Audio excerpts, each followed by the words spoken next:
Ayun siya.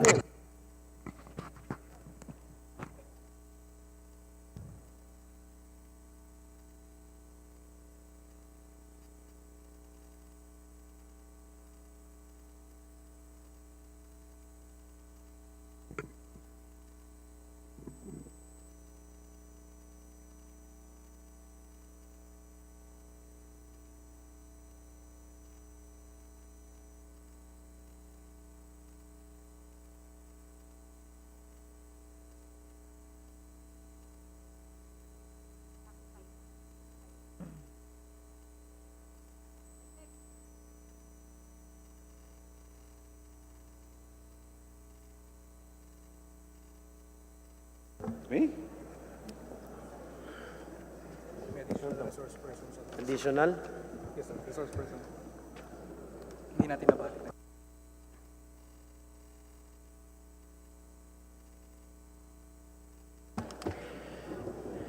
The meeting, this hearing of the committee of the whole is resumed. Mr. Chair, I move that we... Floor leader. Yes, Mr. Chair, I move that we resume consideration of RBH number 7. There's a motion to resume consideration of our resolution of both houses number 7.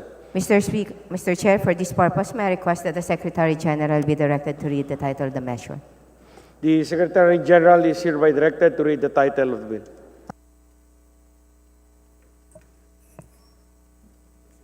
Resolution of both houses number 7, a resolution of both houses of Congress proposing amendments to certain economic provisions of the 1987 Constitution of the Republic of the Philippines, particularly on Articles 12, 14, and 16. Floor leader. Mr. Chair, before we proceed, we would like to acknowledge the presence of our invited resource persons. They are ASEC Attorney Agaton Teodoro Overo, Assistant Secretary of the Department of Trade and Industry, Attorney Alfredo A. Garbin, the Executive Director of Ako Bicol Party List, and Attorney Adrian Agbon from the Department of Finance. Okay, good afternoon to our resource persons. Welcome to the House of Representatives. Thank you for joining us. Mr. Chair, I move that we recognize the Honorable, the gentle lady from ACT Teachers, the Honorable Franz Castro, to continue her interpellation. Representative Franz Castro, you have the floor. You may proceed with your interpellation. Thank you, Mr. Chair. And may I also request the majority floor leader to answer my questions, Mr. Chair. Okay, so kanina, Mr. Chair, no, pinag-uusapan natin yung mga procedure. After we have approved yung RBH7, it is possible na magkakaroon ng amendments aside from the 3 that we are talking or the 3 that are contained in RBH7. Tama po ba, Mr. Chair? It is possible that a member may propose amendment, but as to whether or not that amendment will be accepted by the sponsoring committee or the plenary is a different story. Oh. Pero pwede may mag-propose, pero not necessarily will be accepted. Yun lang. Well, tignan po natin yung mangyayari, Mr. Chair. Yeah, as I've said, yung suspicion can only be disproven by the third of events. Yeah. Earlier, Chairman Rufus Rodriguez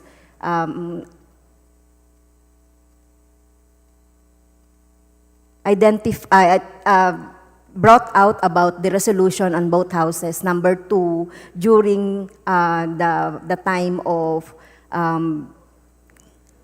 SB, Speaker SB. And there are meron pong 7 na amendments. So, is it possible na during the amendments, like for example, yung ownership ng land, yung tungkol sa media, yung tungkol dito sa Section 10 ng Article 12, and so on po. Pwede po bang masama yun doon? It will depend on any member who would propose that amendment. But if you're going to ask me, may a member propose such an amendment, then nothing prevents a member from proposing such an amendment. In fact, nothing prevents a member from proposing an amendment to delete, as suggested by former Supreme Court Justice Renato Puno, just to delete the three entire instead of providing. But as I've said, may propose, but as to whether or not that will be accepted by the sponsoring committee, and if rejected, can be appealed on the plenary, and kung manalo sa appeal, that's the only time that it will find itself being included in the resolution. Yes, thank you po. So malinaw na po sa atin na pwede pa rin po talaga na mag-propose. As provided, talagang there is nothing cynical about that, and wala hong masama doon, because it's a procedure allowed by our rules. Yes. Kung very substantial amount of amendments nga po. So, for example, 3 lang yung nandito, and then you will propose 5 na nandoon. Pwede ba mangyari yun, Mr. Chair, dito sa ating procedure? Hypothetical po yan. Hindi ko masagot yung hypothetical kung may mag-propose or not. Hindi ko masasagot yan. Hintayin na lang natin kung may mag-propose, gaano karami, and if it relates to the subject matter being taken up by the resolution. But kung may mag-propose, as I've said, it's a right of any member during the period of individual amendment for that to propose anything. But as again, under our rules, subject to the acceptance by the sponsoring committee, or if rejected, can be appealed to the plenary. Okay. Thank you po, Mr. Chair. So this is a committee of the whole, Mr. Chair. So kapag na-approve po ito, yung ating mga amendments, yung ating RBH7, and kung merong mga amendments, and then magkakaroon ng BICAM, at kung iba po yung magiging version naman ng Senate ngayon na ginagawa, and then later on, nag-BICAM. Kung, Mr. Chair, hindi po nagkasundo doon. So halimbawa, nagboto, here in the House of Representatives, we got the 3/4 of all the members. Pero dun sa Senate, yung kanilang yung kanilang RBH 6 or 7 ay hindi naabot yung 3/4. So, anong mangyayari doon, Mr. Chair? Wala. Ang pinakamaganda example dito, local bill. Yun na lang, para magkaintindihan tayo. Halos lahat tayo may local bill. Na pag napasa yung local bill natin dito, kailangan madala sa Senate, di ba? Kailangan may aksyon ng Senate doon. Pag walang aksyon ng Senate at nirereklamo na maraming kasama, na maraming local bill, pero hindi na-approvean doon, walang local bill. Pero yun po yung local bill, pinag-uusapan natin, Mr. Chair, ay amendments to the Constitution. As I've said, alam niyo hindi ko humalaman kung saan tayo na hindi nagkakaintindihan. Dahil ang sinabi ko na nga we are taking this up in the nature of a bill. Parang bill. So, sabi ko na lang, parang local bill. Parang local bill din. Na kaya lang, unlike a bill na kailangan pagka-pirma ng pag inaprubahan ng mga senador, kailangan padala sa presidente para maging batas, it's an amendment to the Constitution. If we approve it by 3/4 vote, at least, and the Senate 3/4 vote, hindi na kailangan pumunta sa presidente ito because it's not a bill. Kung hindi, papadala na sa COMELEC to schedule a plebiscite. I understand, Mr. Chair, yung position po ng ating majority floor leader. So, it is not a bill. Yun nga po yung sinasabi ko, this is a constitution. So, hindi ganun kasimple po yung ginagawa natin, na tayo ay nagpo-propose, and then later on, ititreat natin ito as a bill. So, yun nga po, baka mabara tayo just in case na... Kaya nga papadala natin ito sa COMELEC for a plebiscite. Kasi kahit na naaprubahan natin ito... No, Mr. Chair, pag hindi po nagkasundo, pag hindi nagkasundo, di wala. So, wala po tayo. Kaya nga sabi ko nga, parang local bill nga So, is it possible, Mr. Chair, that we will magtitipon tayo as constituent assembly, yung jointly na, para isa na lang. So wala nang by cam na hindi sila Hindi ko alam kung mangyayari yan. Hindi ko alam. Kung tanong nyo sa akin, is it possible? Then, hindi ko alam. Ako, ang tingin ko ho. Ako tatanungin nyo, there is no possibility na mag-meet tayo jointly. Katulad ng nasabi ko kanina, dahil nga doon sa takot na baka may mawalang isang institusyon. Okay. That's all for the general provisions. May isa na lang akong tanong, Mr. Chair, kay Justice, kay Justice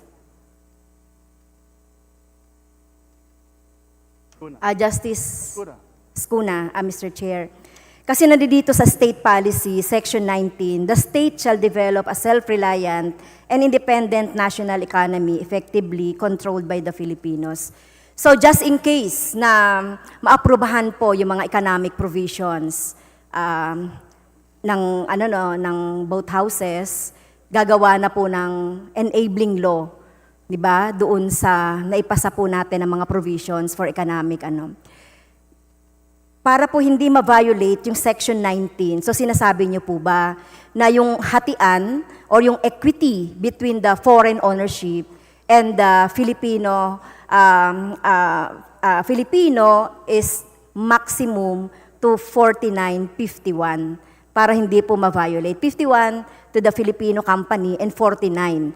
So possible po ba, ibig sabihin, yan ay may maximum so that hindi po natin ma-violate yung Section 19 on the state policies on Article 2 po.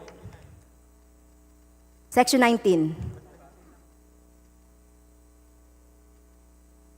Mr. Chair, Justice. Justice Ascuna. Thank you, Mr. Chair. Yes, in case of approval of this proposed amendment, it's possible that legislation will reduce the percentage, maximum percentage, will increase the maximum percentage from 60-40 to 51-49, for instance, as an increase of from 40 to 49 for foreigners, 51 would be Filipino. So yan na po yung maximum, Mr. Chair. So hindi po posible yung 100% ownership. Kasi mababiolate yung Section 19 of Article 2. So hindi, Mr. Chair, so Justice, hindi mababiolate po yung Section 19 of Article 2 kapag 100% foreign ownership doon sa tatlong provisions. The legislation could also provide for 100% foreign ownership. It's up to Congress, actually. It becomes changeable by legislation.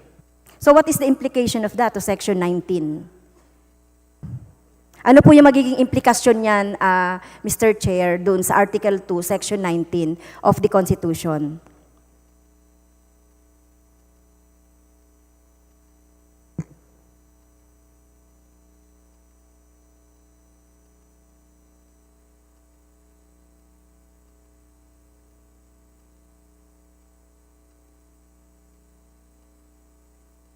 The possible implication on that, Madam Mr. Chair, is that we have to look at the entire economy, whether allowing 100% foreign ownership in this particular sector will negate the effective Filipino ownership of the entire economy. It's up to Congress to look at that balance, really.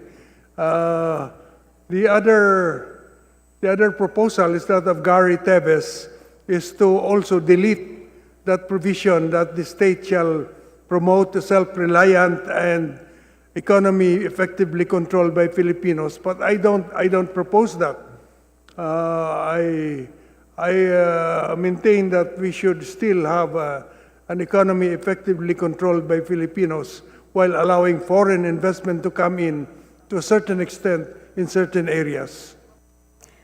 So magiging unconstitutional po, Mr. Chair, kapag nagkaroon ng 100% ownership. Kasi kahit ngayon po, kung titignan natin yung mga sectors of our economy, may mga 100% na dun ownership So, constitutionality, constitutional pa rin po ba? So, yun po yung tinatanong ko kanina, Mr. Chair. Hindi yung sinasabi nating implication sa the whole economy. Constitutionally, yan po ba ay po pwede, yung 100%? Versus the Section 19 of Article 2.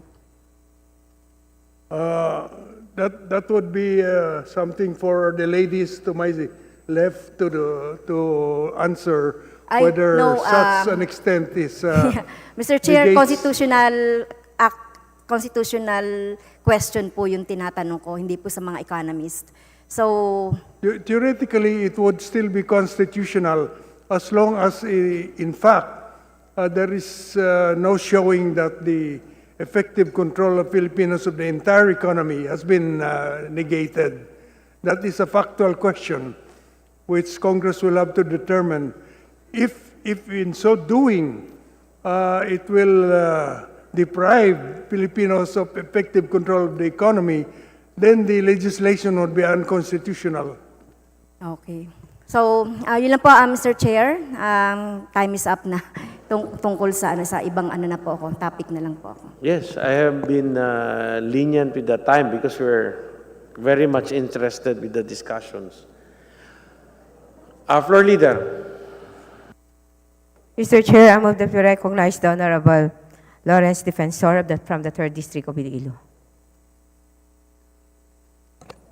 The chair would like to recognize Representative Nonoy Defensor. You have the floor. Thank you, Mr. Chairman.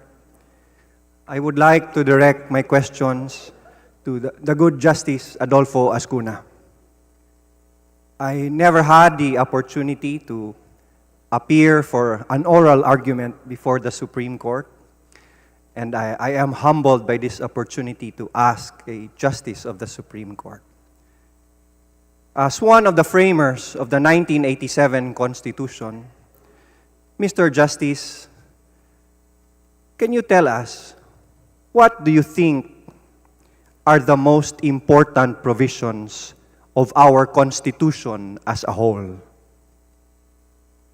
The most important provision of our Constitution as a whole is the Commander-in-Chief provision. Who is the Commander-in-Chief? Will you agree with me that the Bill of Rights are also the most important or one of the most important provisions of our Constitution? Yes, I would also agree with you. There are really many most important provisions. Article 17 is another one. I'm glad that you agree with me that the Bill of Rights, which include freedom of speech, amending the Constitution to allow women to vote, allowing people to vote regardless of race or sex, because the Bill of Rights, Mr. Justice, is a mere amendment to the American Constitution. Is that correct? That's correct, Mr. Chair. And if they did not allow any amendment to their Constitution, we would have no Bill of Rights, women will not be able to vote, and so many other things, including freedom of speech, freedom of religion, as well as all the other rights vested in their Constitution. Is that correct? That is correct, Mr. Chair. Although in our case, the late Lino Broca was able to amend the Bill of Rights and in fact improve it by adding freedom of expression. That's correct. Something that even the United Nations has recognized, because there is now a special rapporteur of the United Nations for freedom of expression. That's correct. My point is that we should not be afraid of change or amendments, because we might just find out by trying an amendment that it is good for us. Is that correct? That's correct, Mr. Chair. I had to ask that because our Constitution, especially our very first Constitution, the 1935 Constitution, was adopted using the American Constitution, which already has 27 amendments, and those amendments, some of which contain enactment clauses, specifically 6 enactment clauses, similar to our proposed phrase, unless otherwise provided for. There are 6 enactment amendments or enactment phrases in the United States Constitution, which reads, "The Congress shall have the power to enforce this article by appropriate legislation." Mr. Chair, before we used to think that the world is flat, we used to think that everything revolves around the earth. But people stood up on the right side and stood up for what is correct, and now we are on the right side of history. Going further to the phrase, "unless otherwise provided by law," there is a concern or an issue raised that the phrase, "unless otherwise provided by law," could be construed as another form of amendment to the Constitution. And that it was raised that why don't the authors themselves already fix the limits for equity of foreign investors? Mr. Chief Justice, just to give the members and the public a better perspective of what we are talking about, can you distinguish for us in very plain language what is legislative power and what is constituent power?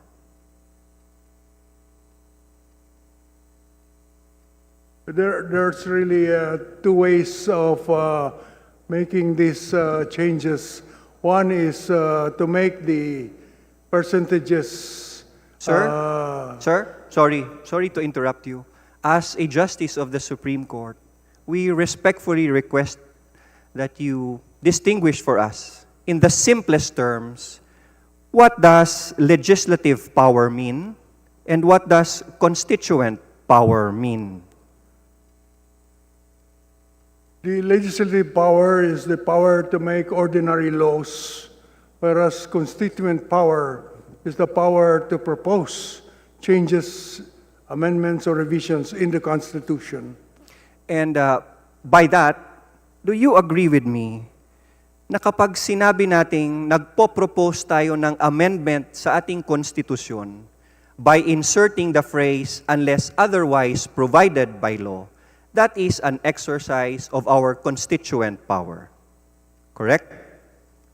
I agree, Mr. Chair. And once that phrase inserted in the Constitution, "unless otherwise provided by law," has been approved by all Filipinos in a plebiscite, such that it is already included in our Constitution, the laws passed by Congress under the phrase, "unless otherwise provided by law," is an exercise of our legislative power.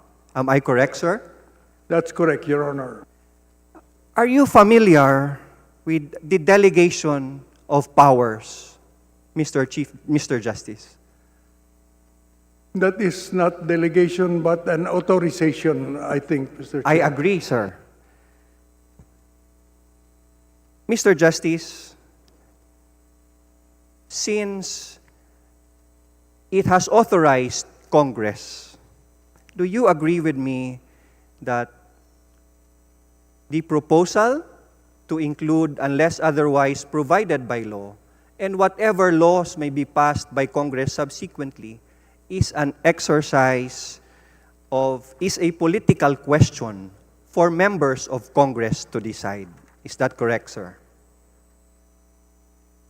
That is correct, Your Honor. It's a question of wisdom now, and therefore it's a political act. Thank you for confirming that, Mr. Justice.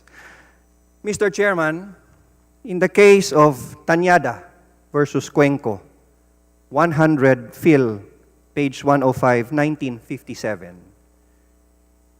the Supreme Court defined a political question as those questions which, under the Constitution, are to be decided by the people in their sovereign capacity, or in regard to which full discretionary authority has been delegated to the legislative or executive branch of government. Clearly, inserting the phrase "unless otherwise provided by law" should not be considered as another form of amending the Constitution under Article 17. It is delegation by the Constitution to Congress na magpasa ng batas kung ano ang nararapat na ilagay na equity restriction. Halimbawa, in telecommunications, kapag napaaprubahan po natin ang unless otherwise provided by law, hindi po ibig sabihin na 100% ng telecommunications ay pwede ng pagmamay-ari ng isang banyaga. Pwede pong ilagay natin na 60-40 pa din. Pwedeng 100% ang telecommunications na pagmamay-ari ng mga dayuhan. Ngunit, bakit mahalaga na nasa kontrol ng Kongreso itong equity limitations? Kasi kung maganda naman palang 100% pwedeng pagmamay-ari ng dayuhan at nakakabuti sa ating lahat with the safeguards provided in the law, eh bakit hindi natin gawin? Makakabuti yon sa tao. Pero dahil nilagay natin unless otherwise provided by law, kung hindi pala maganda na ibibigay natin ang 100% ownership ng telecommunications, transportation, railway, eh pwedeng bawiin ng ating lehislatura o ng Kongreso para ibalik natin sa 60-40 para tayo na naman ulit ang may majority stake at may control. I had to ask that just to clarify to everyone, especially the public, to distinguish legislative power, constituent power, and how it applies to inserting the phrase unless otherwise provided by law. Next. May I ask Yusek Edilion of the National Economic Development Authority. In all the data presented by those for amending the Constitution or the economic provision and by those against amending the economic provision, pare-pareho pong malinaw na base sa inyong datos, countries like Singapore, Malaysia, Thailand, and Vietnam are less restrictive or the least restrictive sa kanilang economic provisions. Is that correct? Yes or no? Yes, Mr. Chair. Does it also mean that just because they are less restrictive in their economic provisions, ay effectively controlled na ang ekonomiya nila ng mga dayuhan kasi less restrictive sila? I don't believe so, Mr. Your Honor. I agree with you. Does it mean that if we open up public utilities, let's say transportation, let's say distribution, does it automatically mean na effectively controlled na ng dayuhan ang ating ekonomiya? Hindi rin po. And do you agree with me that when we say a self-reliant economy, effectively controlled, ang word na economy is a very, very broad term that encompasses everything, not just industries. Do you agree? Yes or no? Yes. And does it mean that if we amend the Constitution using these three provisions, automatic ba na effectively controlled na ang ekonomiya ng ating bansa? Yes or no? Thank you for confirming that. Mr. Chairman, I have 1 minute left, and I don't think it's enough time for me to further discuss the points I want to raise and clarify. May I request the majority leader to include me in the second round of questions to our sponsors. Thank you, Mr. Chair. Floor Leader, Representative Defensor, do you Representative Defensor. I have been lenient to the other members, but if you still need more time, I can give you more time. Thank you, Mr. Chairman. But I'll give you another 5 minutes. I understand from our committee that there will be more resource speakers who will Okay. present, and I would like to listen to their data before I join the second round of questions. Thank you, Mr. Chairman. Okay. Floor leader. Mr. Chair, I move that we recognize the gentle lady from Gabriela Party List, the Honorable Arlene Brosas. Representative Brosas, you have the floor. Please proceed. Thank you, Mr. Chair. Maraming salamat, Mr. Chair. Mr. Chair, my questions sana is for Justice Puno, no? Kasi he mentioned na highly contentious, no? I believe, or matindi yung constitutional issue kaugnay dito, Mr. Speaker, nitong pinag-uusapan natin, Mr. Chair. Mr. Chair, yung tanong ko po ay nasa usapin ng ano lang ang allowed talaga sa atin sa pagbabago ng konstitusyon, Mr. Chair. He has identified 3, diba? Sinabi niya po yung iba't ibang pamamaraan. Ito ay sa pamamagitan lang ng CONCON, CONAS, and People's Initiative. Mr. Chair, nasan tong ginagawa natin dito sa tatlong ito, Mr. Chair?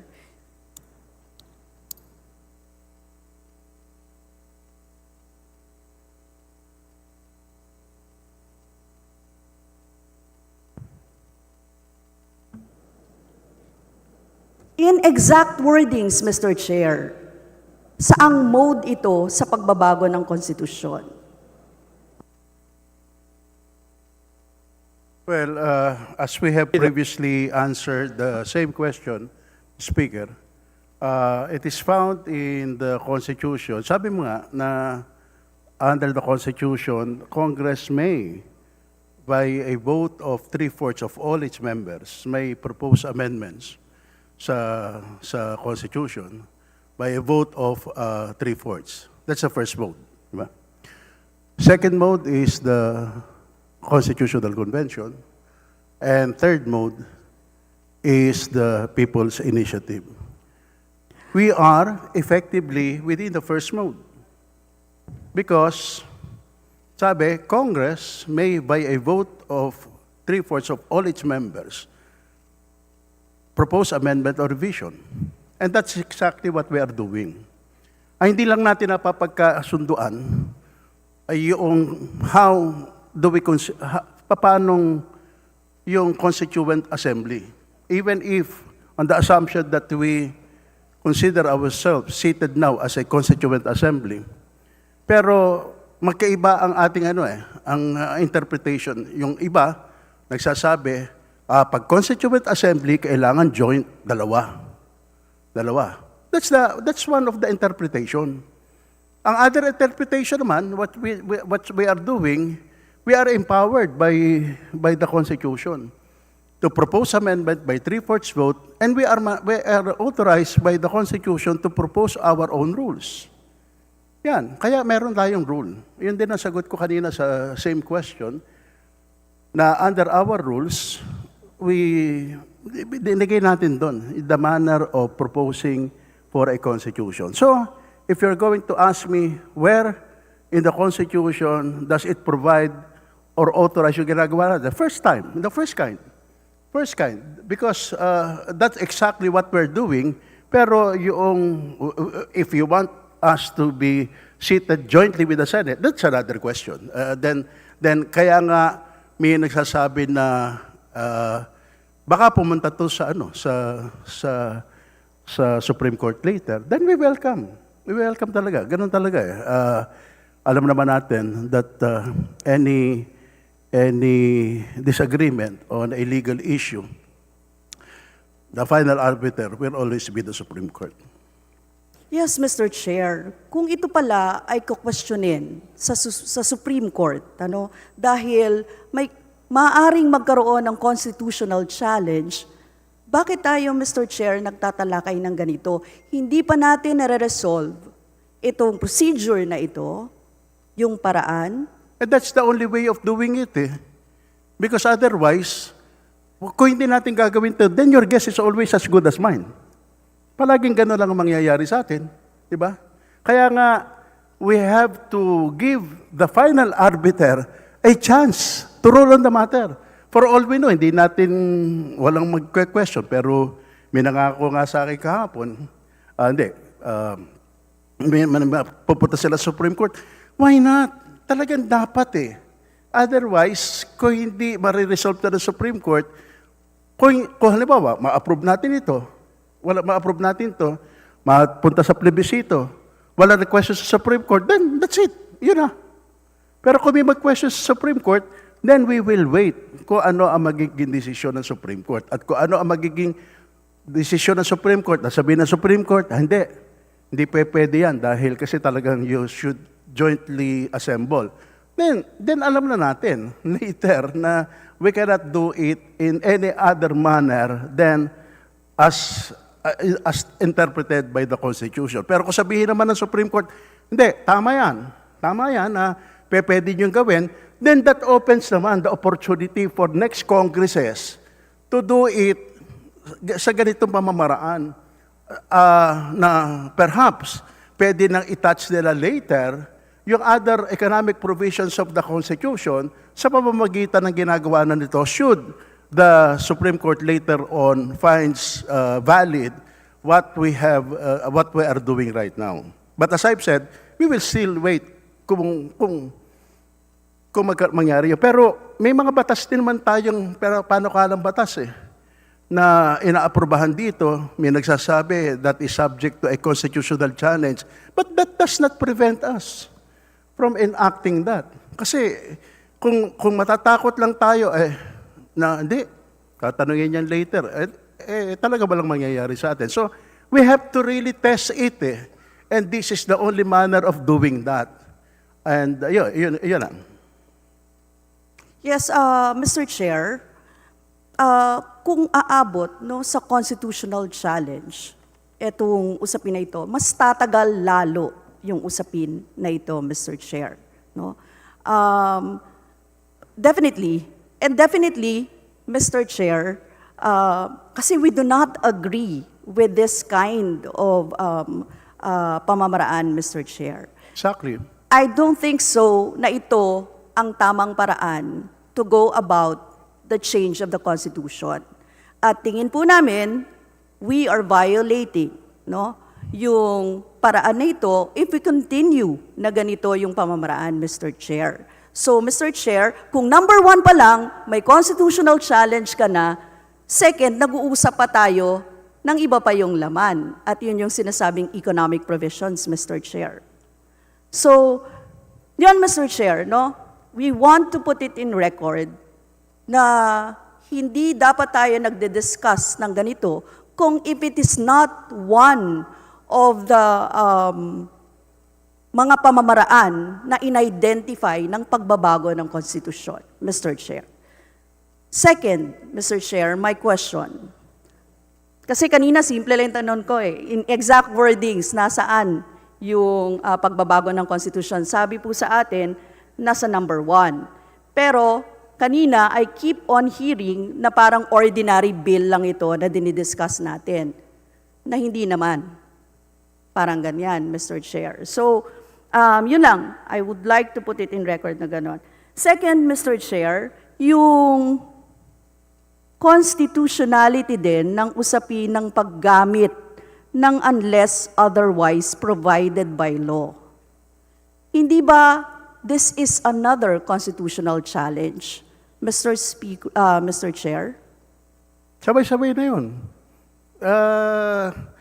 I-challenge na lahat yan. Pag na-aprobahan niya, i-challenge na lahat yan. And then at the end of the day, there will be a resolution, one way or the other.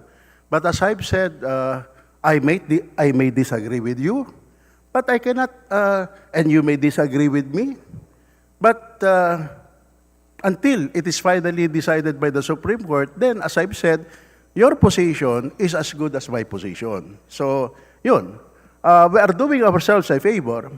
We're doing our country a favor na finally, kung madala to sa Supreme Court, then finally, once and for all, mariresolve na yung issue na yun. Sabi mo nga, magiging matagal na proseso. 2 dekada na tayo nag-iintay eh. Mahigit 2 dekada tayo nag-iintay. Ano pa ba naman mag-iintay tayo na ilang taon pa para lang ma-resolve itong issue na to? Yes, thank you, Mr. Chair. Mr. Chair, yun lang yung sinasabi ko. 2 constitutional challenge na yung haharapin natin. Mr. Chair, I would like to know, kasi hindi naman natin alam yung minds ng framers ng Constitution, pero meron tayong mga proceedings, even during the Constitutional Commission, CONCOM proceedings. Mr. Chair, baka po, kasi since si Justice lang ang nandito, gusto ko lang itanong kung bakit hindi pinayagan yung unless otherwise provided by Congress dati sa Constitutional Commission with regards to the educational, tama ba? Foreign ownership foreign ownership connected with the constitutional mandate for educational institutions. Mr. Chair? Justice Ascuna. Yes, the question is, bakit yung unless otherwise provided by law, what is the effect or why is it? It was expunged, di ba, Mr. Chair?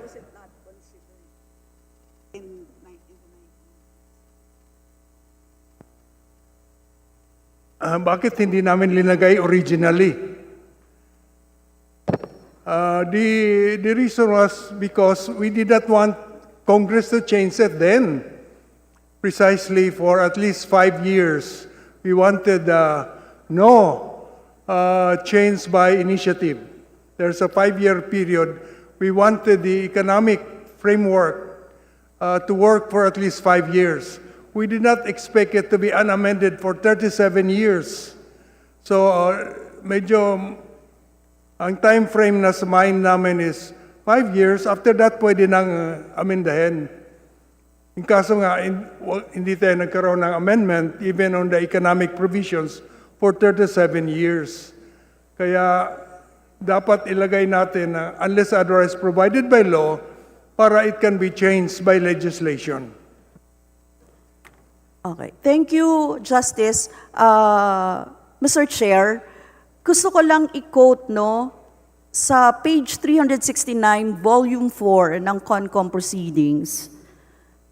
Nakalagay doon, in quote, "At this juncture, may we direct the attention of the authors to the fact that in the earlier version of Article 614, Section 4, Number 2, the phrase unless otherwise provided by Congress headed the first sentence of the provision. However, upon deliberations, this phrase was expunged."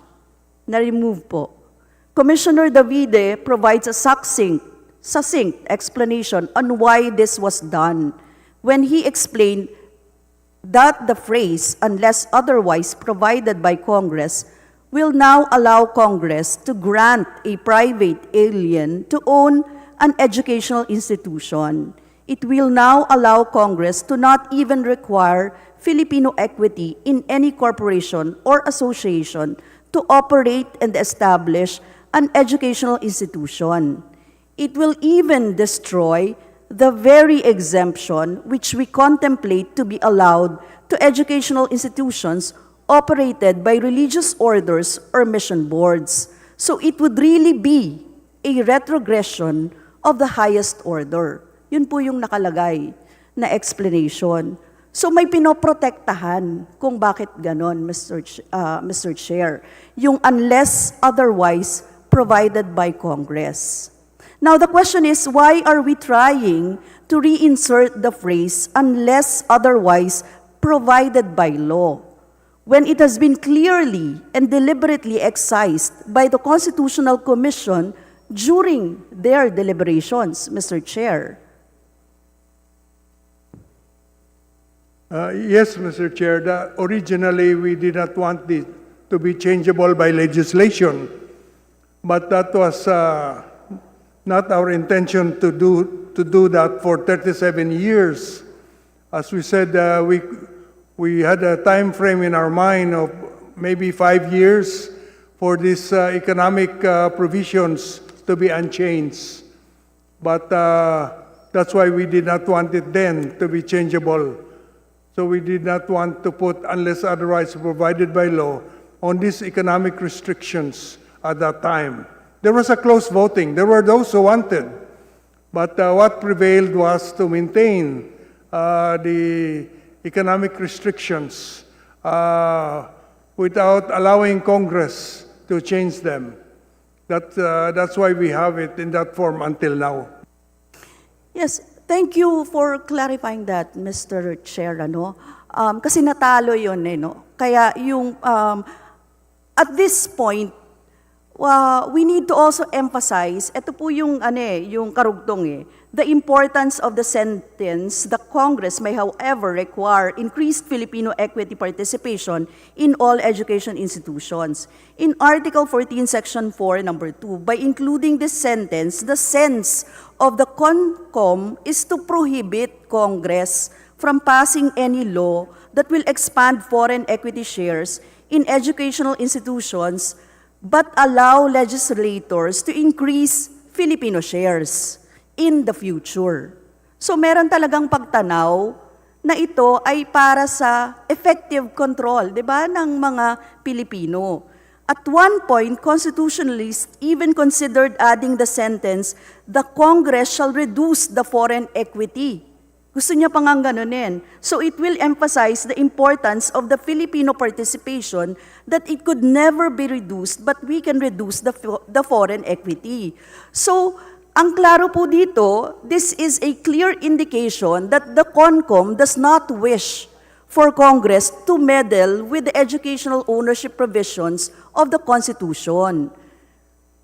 Kaya po, ganon yung ginawa, Mr. Chair. That is correct, Mr. Chair. That was the thinking of the majority at that time. But these are economic policies, and economic policies should not be frozen in time for a long period. That's why it is now 37 years from that time, and situation has changed.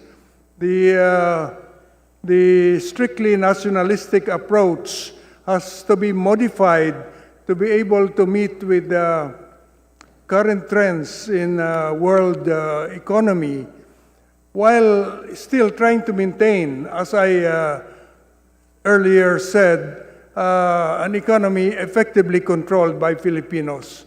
I think that can be done, and I think that's why the present proposal is limited to 3 areas only of the economy to make sure that the entire economy remains effectively in control of Filipinos.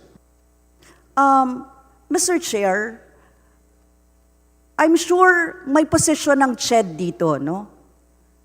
Yung Commission on Higher Education, Mr. Chair.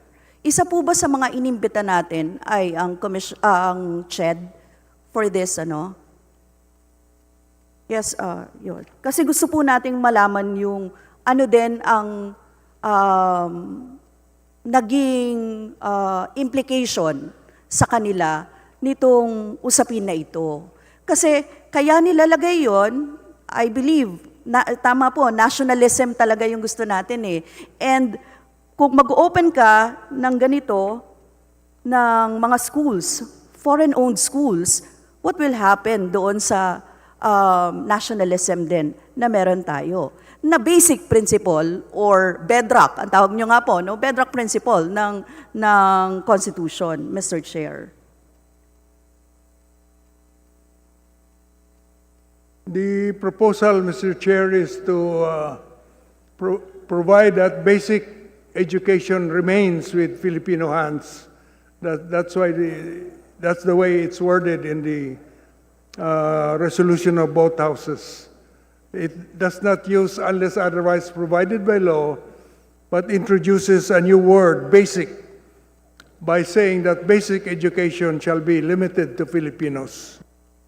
Yes, so Mr. Chair, yung RBH7 ang nakalagay, ang pinopropose ay mag-insert ng basic before educational institutions to limit the coverage to basic educational institutions, allowing wholesale lifting of foreign ownership and administration restrictions in higher education institutions. Kaya po tinanong ko kung may CHED na pwedeng maglinaw din sa atin kung ano ang implikasyon sa kanila ng ganito, Mr. Chair. Kasi parang, halimbawa, paano na yung free education ngayon? Paano na, anong implikasyon nito sa mga Pilipino? Makakakompete ba tayo sa ganong ano? Paano na yung mga mahihirap na mga Pilipino sa kaya ba nilang makapasok? Mas lalong mamahal yung tuition, lalo na kung foreign-owned na yan and ang mag-a-administer na ay foreigner din, Mr. Chair.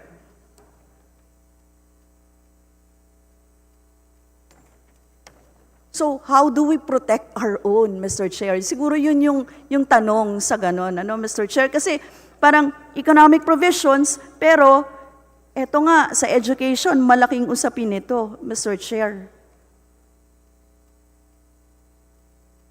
Anyway, Mr. Chair, I will go to my next question, Mr. Chair. Mr. Chair, sa Constitution din natin, pinapahalagahan yung national industrialization. And I'm sure familiar po dito si Justice, ano? Kasi yung Article 2, Section 19, sinabi nga kanina, the state shall develop a self-reliant and independent national economy effectively controlled by Filipinos. Paano pa po makakaapekto itong mga ito, itong RBH7, sa Article 12, Section 1 ng Constitution, the state shall promote industrialization and full employment based on sound agricultural development and agrarian reform. The state shall protect Filipino enterprises against unfair foreign competition and trade policies.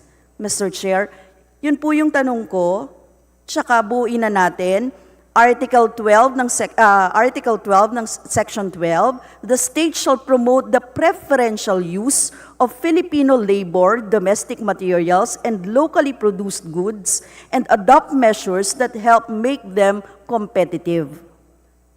Paano po maapektuhan ito ng pinopropose na RBH7, Mr. Chair?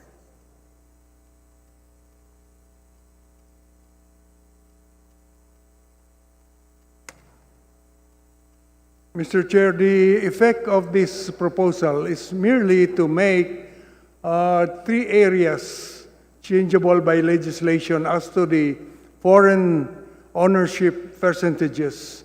How Congress will structure the foreign investment laws in these 3 areas consistently with the other provisions that remain unchanged in the Constitution, including protection of our labor, including an effectively Filipino-controlled economy, is really up to the wisdom of Congress.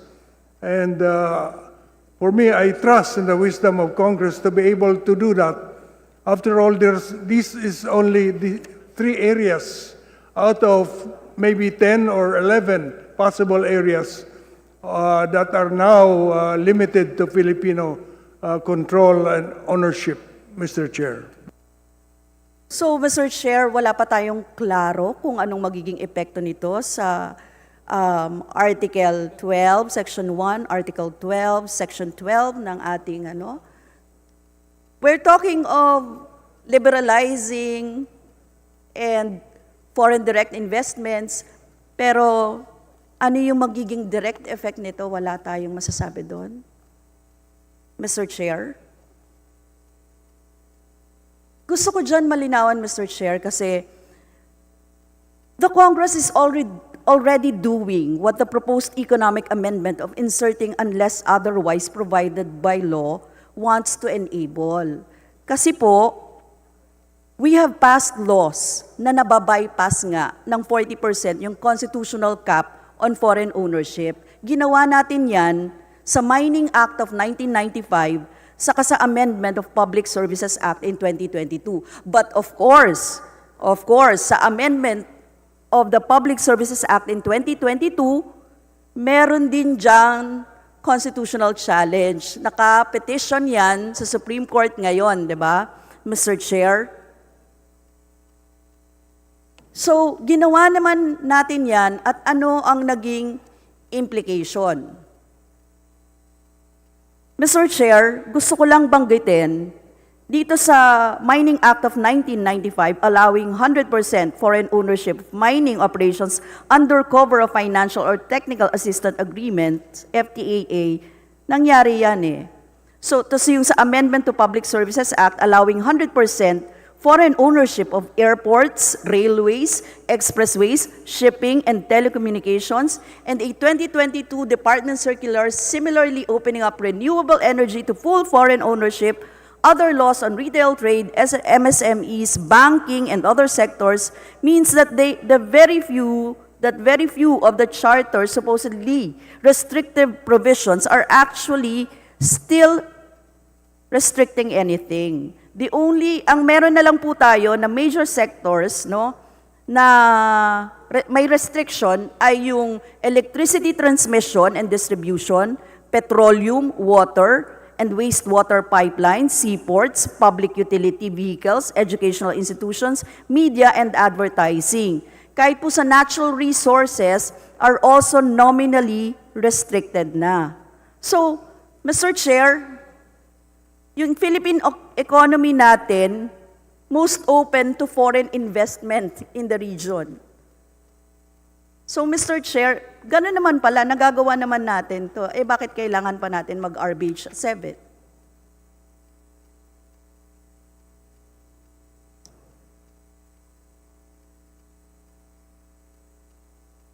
Mr. Chair, the proposal, if approved, would simply allow Congress flexibility. They don't have to change anything. If they feel that foreign investment is already taken care of under existing laws, they don't have to make a new law, but they can if the need changes. Because economic facts change very fast, especially nowadays. So if there's a need in the future to go further than what our present laws provide, then Congress can respond. At least in these three areas, there is flexibility given to Congress. It's not maybe necessary today, but it could be necessary next year. The situations will change, and then our existing laws may not be enough. Representative Rosas. Sabi ko sa iyo, Mr. Chair, mahaba. Mr. Chair, on the second round na lang, Mr. Chair, para makapagtanong pa ako on the foreign direct investments. Okay. Mr. Chair. Thank you, Mr. Chair. Floor leader. Thank you, Justice, for answering my question.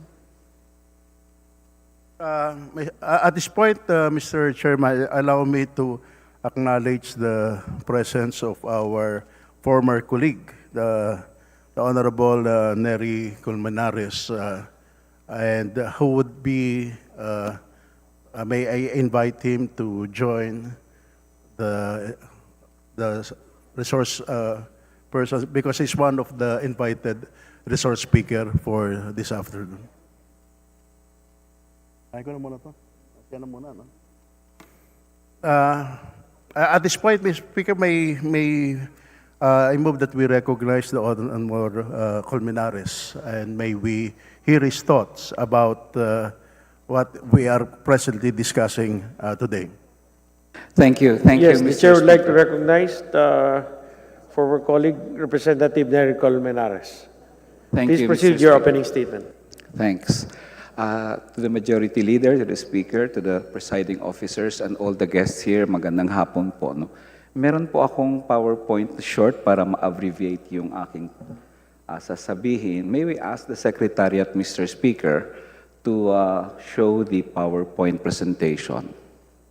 Yes, Secretariat, can you flash the PowerPoint presentation in our LED screen?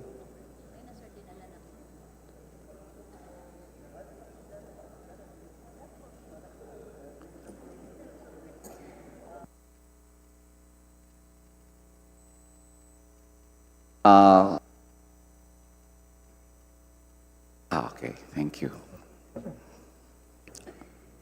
The PowerPoint, Mr. Chair, is to tackle at least two to three issues, Mr. Chair. One is general, the other is on public utility, and the last one is on education. But I was just informed by the majority leader, Mr. Speaker, that nakahati daw yung mga topics. So I'll just delve into the general right now, Mr. Speaker, at bukas na po yung public utility. So thank you. If I may. Yes, thank Yes, you, please Mr. proceed. Speaker. So please, can we go to the fourth slide, please? Next. Okay. So I'll comment on the general aspect, but my comment, Mr. Speaker, is on the issue of whether or not a constituent assembly can be convened without a joint assembly, Mr. Chair.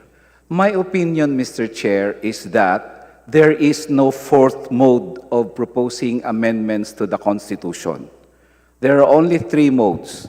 And the Constituent Assembly, as outlined in our Constitution, requires the that both houses of Congress jointly assemble but voting separately.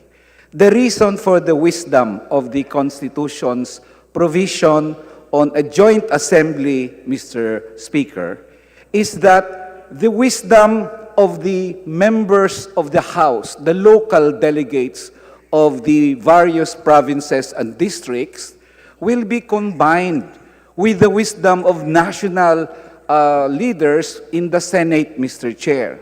The views of local members of the House and the national members of the Senate would be very, very important in coming and arriving at a very intelligent discussion on the proposed amendments to the Constitution. So that's where I'm coming from. In fact, Mr. Chair, all bodies tasked with proposing amendments to this Constitution has always jointly convened. If we look at the 1935 Constitution, Mr. Speaker, Congress in joint session assembled by a vote of 3/4 of all the members of the Senate and the House of Representatives voting separately may propose amendments. That is the 1935 Constitution, Mr. Speaker, and because it is a bicameral Congress, naturally, they have to vote separately, but they still are required to jointly assemble. 1973 Constitution, Mr. Chair, Mr. Speaker, any amendment to or revision of the Constitution may be proposed by the National Assembly upon a vote of 3/4. And in that case, Mr. Chair, the discussions of the National Assembly is joint in the sense that they discuss and debate among themselves. There is no one part of the National Assembly meeting somewhere, another part meeting somewhere, but they convene jointly for that. Next slide, please. Even the Constitutional Convention, Mr. Chair, the Constitutional Convention convenes jointly, Mr. Chair. There is no such thing as a con-con to the left or con-con to the right, but the law itself, if you look at RA 6132 of the Constitution that promulgated the law for the 1971 Constitutional Convention, it says there, the President of the Senate and the Speaker of the House shall jointly preside at its opening session. Meaning to say, the Constitutional Convention must, of course, jointly convene. So what happened now if under a bicameral Congress, a unicameral Congress, or in a Constitutional Convention, all of them jointly assemble? Why now do we have this invention that says, oh, they need not convene jointly? There are problems there, Mr. Chair. Sa aking tingin lang, pag sinabing Constituent Assembly, mag-assemble po talaga ang Constituent Assembly. Next slide, please. Ngayon, ang nakalagay sa Constitution natin, any amendment to or revision of this Constitution may be proposed by the Congress upon a vote of 3/4 of all its members. For us, Mr. Speaker, clear yan. Verba legis yan. Very clear because we are a bicameral legislature. Then talagang we follow the 1935 Constitution. But sige na, kung sabi nila hindi ganun ka-clear, whether it convenes jointly or separately, let's go to the next part, kumbaga, the other way of constructing laws, Mr. Speaker. Well, let's go into the spirit and intent of this provision, whether it contemplates a joint session or a separate session. Mr. Chair, there were hearings here in the House, and there were framers of the the 1987 Constitution who admitted during the hearings here in the House that they inadvertently failed to change the provision of the amendatory process when there was a decision for a bicameral legislature, Mr. Chair. And when asked, Mr. Chair, what were they intending to do had they not inadvertently failed to change the provision, the answer, Mr. Chair, of at least the framers who were attending the congressional hearings was, they will just simply cut and paste the 1935 Constitution and put it in the 1987 Constitution.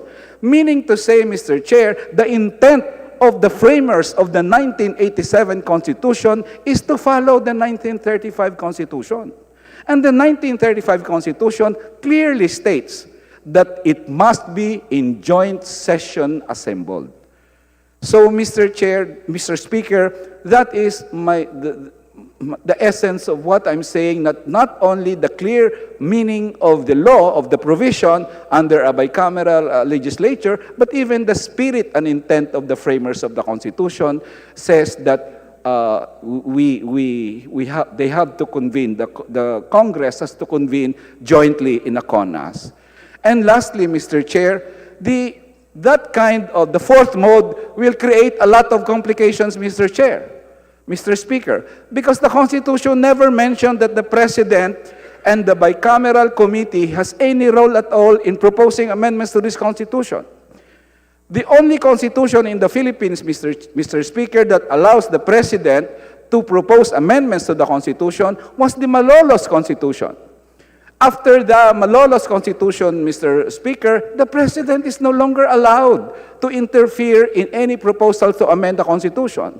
So, now we have the fourth mode. If there is a fourth mode and there's a discrepancy between the Senate and the House version, will there be a bicameral committee hearing? Mr. Speaker, Mr. Chair, I do not think that the Constitution contemplates a bicameral committee proposing amendments to this Constitution. That is really unheard of, Mr. Speaker, Mr. Chair. And secondly, can the President veto a proposed amendment to the Constitution? After all, the rules of the House state that this is like passing a law. Well, if it is similar or akin to the passage of a law, Mr. Speaker, then the President can, of course, veto such law. So the question is now being asked, the proposal of the House and the proposal of the Senate, does that require the imprimatur of the President? I don't think so, Mr. Speaker.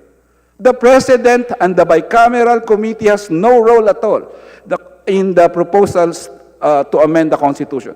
Only Congress, through the Constituent Assembly, is allowed to do so by the Constitution, other than, of course, the Constituent Assembly and the People's Initiative.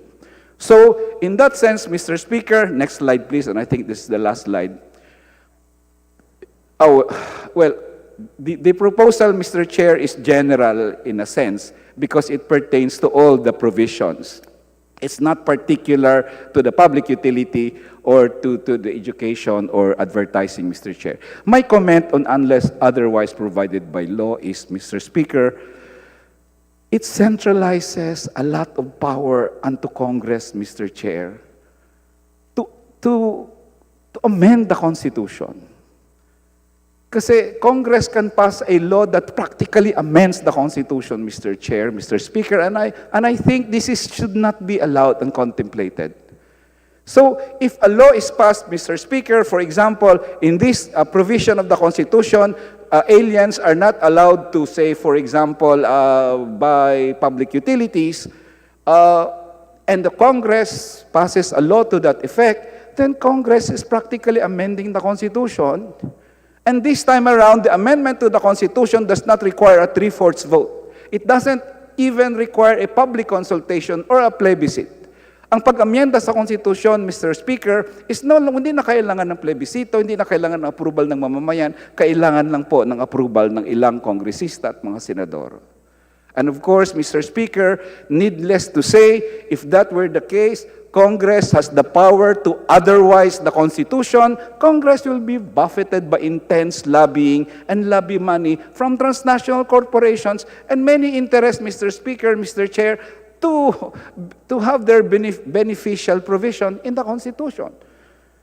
And then the Constitution will now be an ocean of contradictory policies and conflicting paths because there are laws that go contrary to the policy of the Constitution. So for example, there is a law that says, the Constitution says, increase the equity of Filipinos in education. And then suddenly there is a law that says foreigners shall be given administration of these of public utilities or education or educational institutions. So basically, the Constitution on one hand allows or in fact encourages Filipinos to own and or participate in many of our industries, and there's another law that practically deviates from that policy. That's what I meant, Mr. Speaker, when I say once we allow various divergent congressional approval of laws that contravene the constitutional policy, there will be an ocean of contradictory policies and conflicting paths, causing confused and aimless economic direction, and in my opinion, Mr. Speaker, will actually lead to more economic problems on our part. So, in sum, Mr. Speaker, and I end here, in sum, I just pointed out my opinion, Mr. Speaker. One, there is no need, there is no such fourth mode, in my opinion, Mr. Speaker, because the Constitution only allows for 3 modes, and there should be a joint assembly. And last point with that respect, it will create a lot of problems because of the insertion of the powers of the bicameral conference committee as well as the President, Mr. Speaker, in the proposed amendment. And lastly, unless otherwise provided by law, in my opinion, Mr. Speaker, centralizes unto Congress massive powers to otherwise the Constitution, amending the Constitution without going through the mandatory requisites of 3/4 vote or public consultation and plebiscite as required by the Constitution, Mr. Speaker. Maraming salamat po. Magandang hapon, dear colleagues. Floor Leader.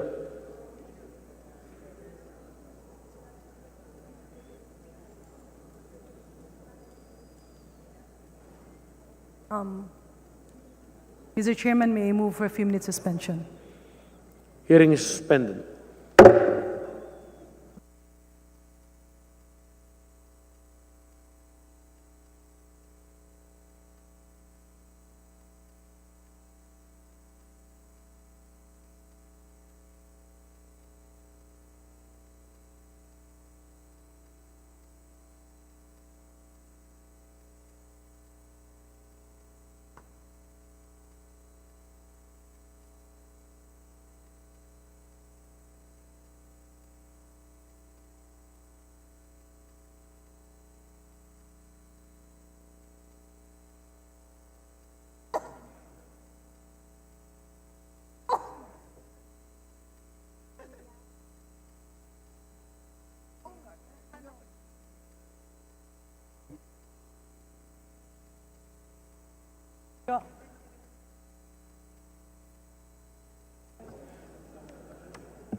Hearing is resumed. Thank you, Floor Mr. Leader. Chair. Mr. Chair, to continue with our list of interpellators, I move that we recognize the Honorable Stella Kimbo of the 2nd District of Marikina City for her questions. Representative Kimbo is recognized. Please proceed. Salamat, Mr. Chair. Magandang gabi sa ating mga resource persons, and of course, salamat. Thank you for sharing your time and expertise with us. So, Mr. Chair, I had wanted to propound questions to the Ibon Foundation. Kaya nga lang po ay wala po siya ngayon, si Mr. Sunny Africa. So, instead, I would like to ask questions to our NEDA representative, Ms. Yusek Adilion. So, kahapon, Yusek Adilion, nung nag-present ang Ibon Foundation, ang una niyang sinabi ay the Philippines is now among the least restrictive economies to foreign investment in the region. Yan ang kanyang first slide. Na ikinagulat ko kasi yan ang dahilan kung bakit tayo nandito ngayon. We are amending the restrictive economic provisions of the Constitution. So paulit-ulit natin sinasabi yon, restrictive economic provisions of the Constitution. At marami na tayong nakita mga pag-aaral at laging nababanggit ang OECD Restrictiveness Index na nakikita natin sa maraming mga pag-aaral. So, what is your take on that particular slide? And if we may flash that slide again, can we pull up that slide? Yung pinakita ng ni Mr. Sunny Africa kahapon.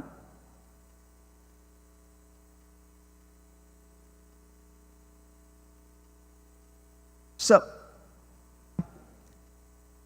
if you recall, meron siyang Next po, boss.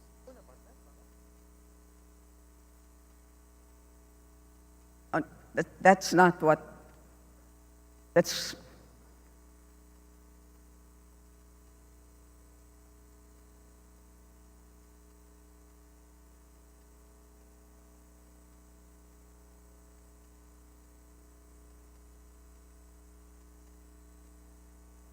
if we may refer to the, ang hirap kasi wala siya. But if we may refer to the slide of Ibon Foundation, the first slide, kung pwede po sana natin ipakita. Yan ang difficulty kung hindi dumadating ang ating resource person.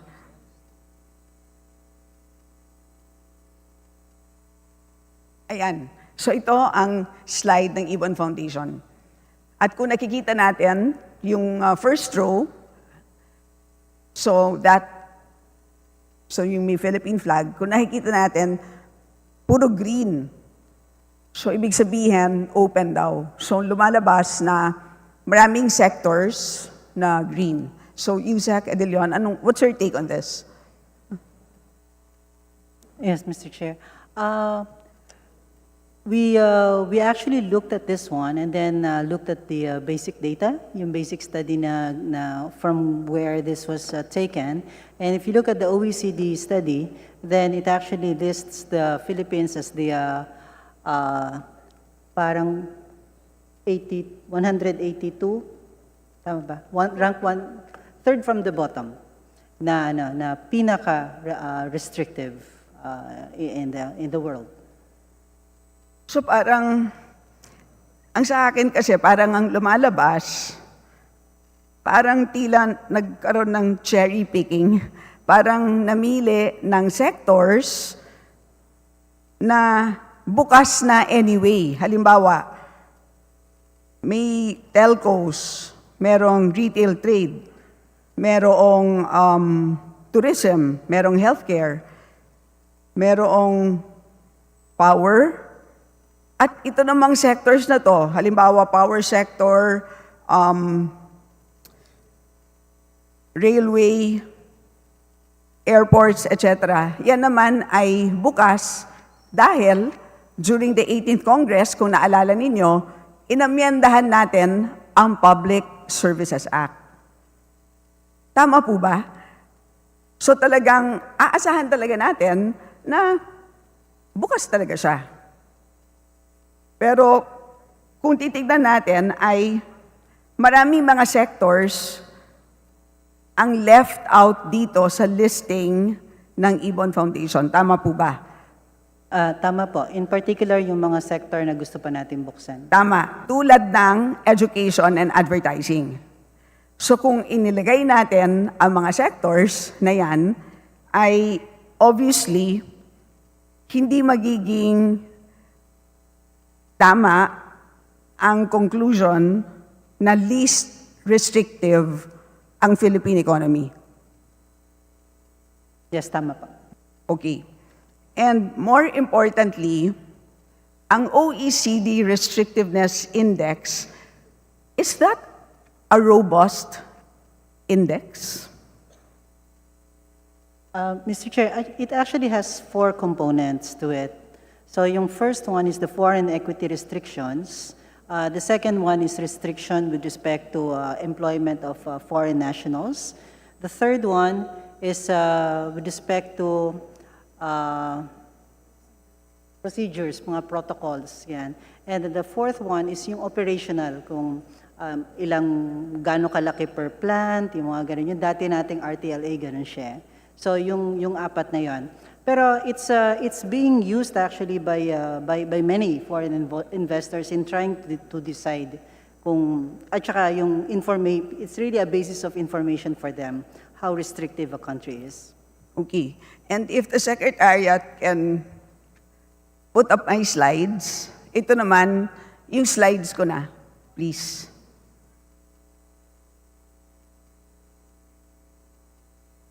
Yung unang nilagay ninyo, yung may pie chart. At ito naman ang aking natuklasan. So, nung ginamit natin ang, actually, this is Roocher. Salamat ako kay Mr. Lacasa na staff natin sa CPBRD. Pinagdikit ko ang kanyang dalawang graph at ginamit ni Mr. Lacasa ang OECD Restrictiveness Index at pinagdikit ko to para mapakita natin kung gaano ka ganda o gaano ka robust yung OECD Restrictiveness Index. Kasi kitang-kita natin dito. So for the Philippines, pinapakita niya. So ibig sabihin yan, kung mahaba yung bar, ibig sabihin nun, restrictive yung sector na yan. So halimbawa, for the Philippines, mahaba ang bar ng mining, mahaba ang bar ng media, mahaba ang bar ng business services, mahaba ang bar ng telcos. Ibig sabihin nun, restrictive ang sectors na yon for the Philippines. But on the other hand, maikse ang bar ng manufacturing, maikse ang bar ng financial services. Ibig sabihin nun, hindi restrictive or bukas ang sectors na yan para sa Pilipinas.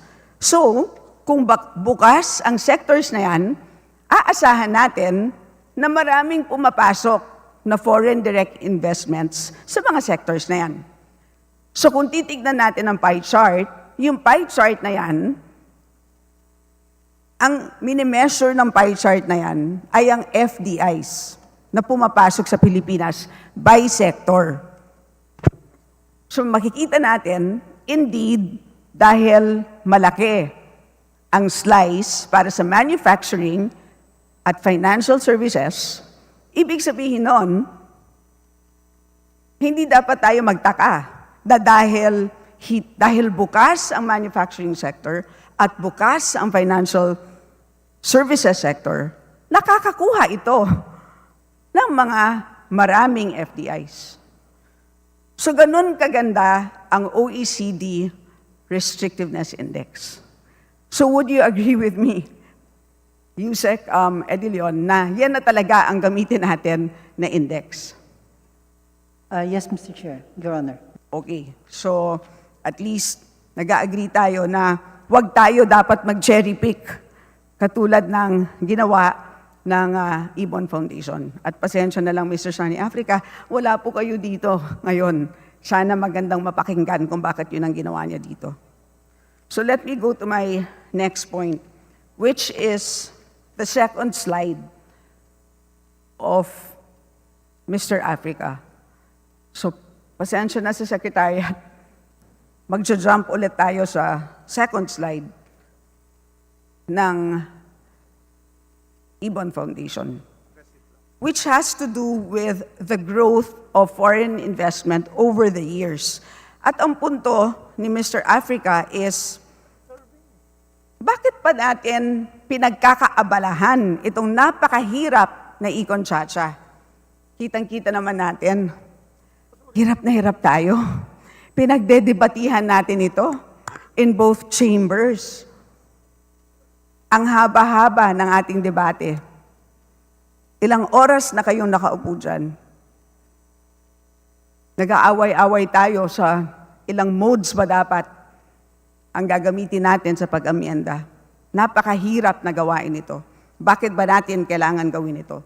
Pero, ang sabi ni Mr. Africa, tignan mo naman, tumataas naman ang ating FDI over the years in terms of FDI flows and in terms of FDI stock. Baka naman, Yusek Edilion, you are a statistician and an economist. Napakabihirang kombinasyon. Pwede niyo bang ipaliwanag sa amin ano bang pagkakaiba ng FDI flows at FDI stock? Yes, thank you, Your Honor. The FDI flows, this is actually net FDI flows. So, yung pumapasok minus yung lumalabas. So, yung mga pumapasok sa atin, there would be equity inflows, and also kapag halimbawa yung mother company nagpautang sa kanyang subsidiary dito, that will be counted as inflow. Meanwhile, meron ding reinvested earnings. So, nagstay lang naman dito yon. And then yung lumabas is repatriated na earnings, and then yung mga nag-withdraw mismo. Yung binawasan na nila yung branches nila siguro, or nagsara altogether. So, this one is actually very, very, what we call a noisy data. It's very time-sensitive. Kasi depende kung yung mother company nagkaroon ng problema. We have seen that happen in some companies dito, di ba? So, pwedeng magkaroon ng biglang dadaming repatriated earnings, pero the next year, babalik na naman dito. Yun. So, pwedeng ganon. So, we don't really look at, it will not be good to look at flows, and then you want to correlate it with something that is parang a stock. So, dapat talaga yung stock ang tinitingnan mo, which actually will also establish the trend for you. So, yun ang mas stable na series, kumbaga. So, ibig sabihin, FDI stock is, yung binibilang mo yung pagpasok ng kapital, yung total nun by the end of the year. Tama ba yun? Yeah, po, yung as of. Yung as of the a end of the certain year. time, which typically is by the end of the year. Yes. Okay, so in short, ang titignan natin is FDI stock. Okay, so pwede ba natin tignan ulit? So ang tinitignan natin is yung lower graph. Okay, so ang sabi ni Mr. Africa, ayan, tumataas naman ang FDI stock. Okay, so bakit pa natin ito ginagawa? Hindi na natin kailangan paluwagin. Hindi na natin kailangan ng flexibility dito sa ating constitution. Okay, so ano ang sagot dito, Yusek Edilion? Is this a correct perspective? Mr. Chair, Your Honor. Actually, two things po dito. Number one, totoo naman na tumataas, and I would say that that actually is a product of the liberalization efforts that we have done in the 90s and then in the 2000s. Yun. Kaya tumaas. It really will take some time. Pero kung ang titingnan naman po natin ay i-compare natin naman sa ating neighbors, for instance, whereas kunwari Vietnam na lang, kasi halos magkapareho tayo nung unang panahon ng Vietnam. So, whereas I think it was 1990, no, nasa mga 3.2 billion tayo, ang Vietnam nasa 200 or 300 million na FDI stock. And then fast forward to 2022, Philippines would have 112 billion US in terms of FDI stock, whereas Vietnam would have 210. So, pwede pa pala na mas malaki pa ang naging increase natin sa FDI had we gone, mas naging aggressive tayo sa pag-attract nito mga FDI. Okay, so in short, siguro maganda na ipakita ko na lang yung isa pang slide na sa Secretariat. Pwede bang, can you put up my slide? The second slide. Ayan. Baka mas magandang ipakita ito. So yung blue line is exactly the line that Mr. Africa showed in his graph. Tama ba, Yusek Adilion? Yes, Your Honor. So tama naman. Ito yung FDI stock. Pataas nga. Kaya lang, hindi niya pinakita na relative to our neighbors in the ASEAN, tayo ang pinakamababa. Iwan na iwan tayo. Relative to Vietnam, which is the orange line, Thailand, which is the gray line, Indonesia, which is the yellow line. So yon ang very important fact na hindi pinakita. So tumataas nga ang problema, iniwan na tayo. Iniwan na tayo ng ating neighbors. Ang problema, the name of the game is competition. Tama ba, Yusek Adilion? Yes, Your Honor. So yun ang dahilan kung bakit natin ito ginagawa. Tama ba? Yes, Papa. So, kailangan ba natin gawin ang Econ Chacha ngayon? Yusek Adilion. Ano yung tanong ulit? Do we need to do Econ Chacha today? Oh, yes, most definitely. Kasi kung hindi natin ito ginawa today, lalo tayo maiiwan. So I will end there, Mr. Chair. Marami pa akong tanong. Can I be listed for the second round, Mr. Chair? Thank you very much, Congresswoman Stella. Mr. Chair. Majority Leader. Yes. Just an Congresswoman intervention, Mr. Chair. What is your pleasure? Yeah. As regards to the last graph po na pinakita na ating colleague, as regards to yung iwan na tayo ng mga Vietnam, Thailand, etc. So, may tanong lang po ako sa intervention, Mr. Speaker. Mr. Chair. Majority Mr. Leader. Chair, may we request the Secretariat to flash the last slide? Okay, so Mr. Chair, if Yeah. So, Mr. Chair, so ang pinapakita dyan yung inward Wait, of... Congresswoman Castro, would you want to interpolate? Is that what? Yeah, intervention lang po doon sa... So you want to make a point of clarification Yes, on the clarification slide? lang po doon sa NEDA. Okay, you may proceed. Yeah, kasi yung pinapakita po dyan yung inward FDI stocks, no? At sinasabi ng ating NEDA na nagko-confirm siya sa ating colleagues, si Representative Stella Kimbo, na talagang iwan na tayo talaga in terms of inward of FDI stocks. So ano ba yung implication nito? So that does say nung graph na ito na in relation to restrictiveness. Yun ang contention dito, no? Yung pagiging restrictive ba ng ating constitution ang dahilan kung bakit ganyan or meron pang ibang factor. So yun naman. So paano ba nakukuha yung inward FDI stocks? iba-ibang factors. Mr. So, Chair. tanong natin, kung may pag-aaral ba kayo tungkol Mr. Chair. dyan, Mr. Speaker, ang NEDA, as regards to that? So, bakit tayo nagkaganyan? So, Mr. Ang may Chairman, kasalanan ba may talaga we yung request constitution natin NEDA na to- very restrictive? Mr. Chair. Yun po, Mr. Speaker. Mr. Yes. Chair. Mr. Chair. That was actually my next question, but because my time is up, I asked to be listed in the second round. So if I could actually pursue that line of questioning, if I could, but in the second No, round. Otherwise, if you would give me Insofar additional as minutes. yeah. Anyway, insofar as the question was directed to you in a slide that you presented, I will allow you to answer and enlighten the Mr. question. Chair, Mr. Mr. Chair, Chair, with mukhang record- Mr. Mr. Chair. Chair, if I may. Okay. Mr. Yes, Chair. Congresswoman Castro, wait.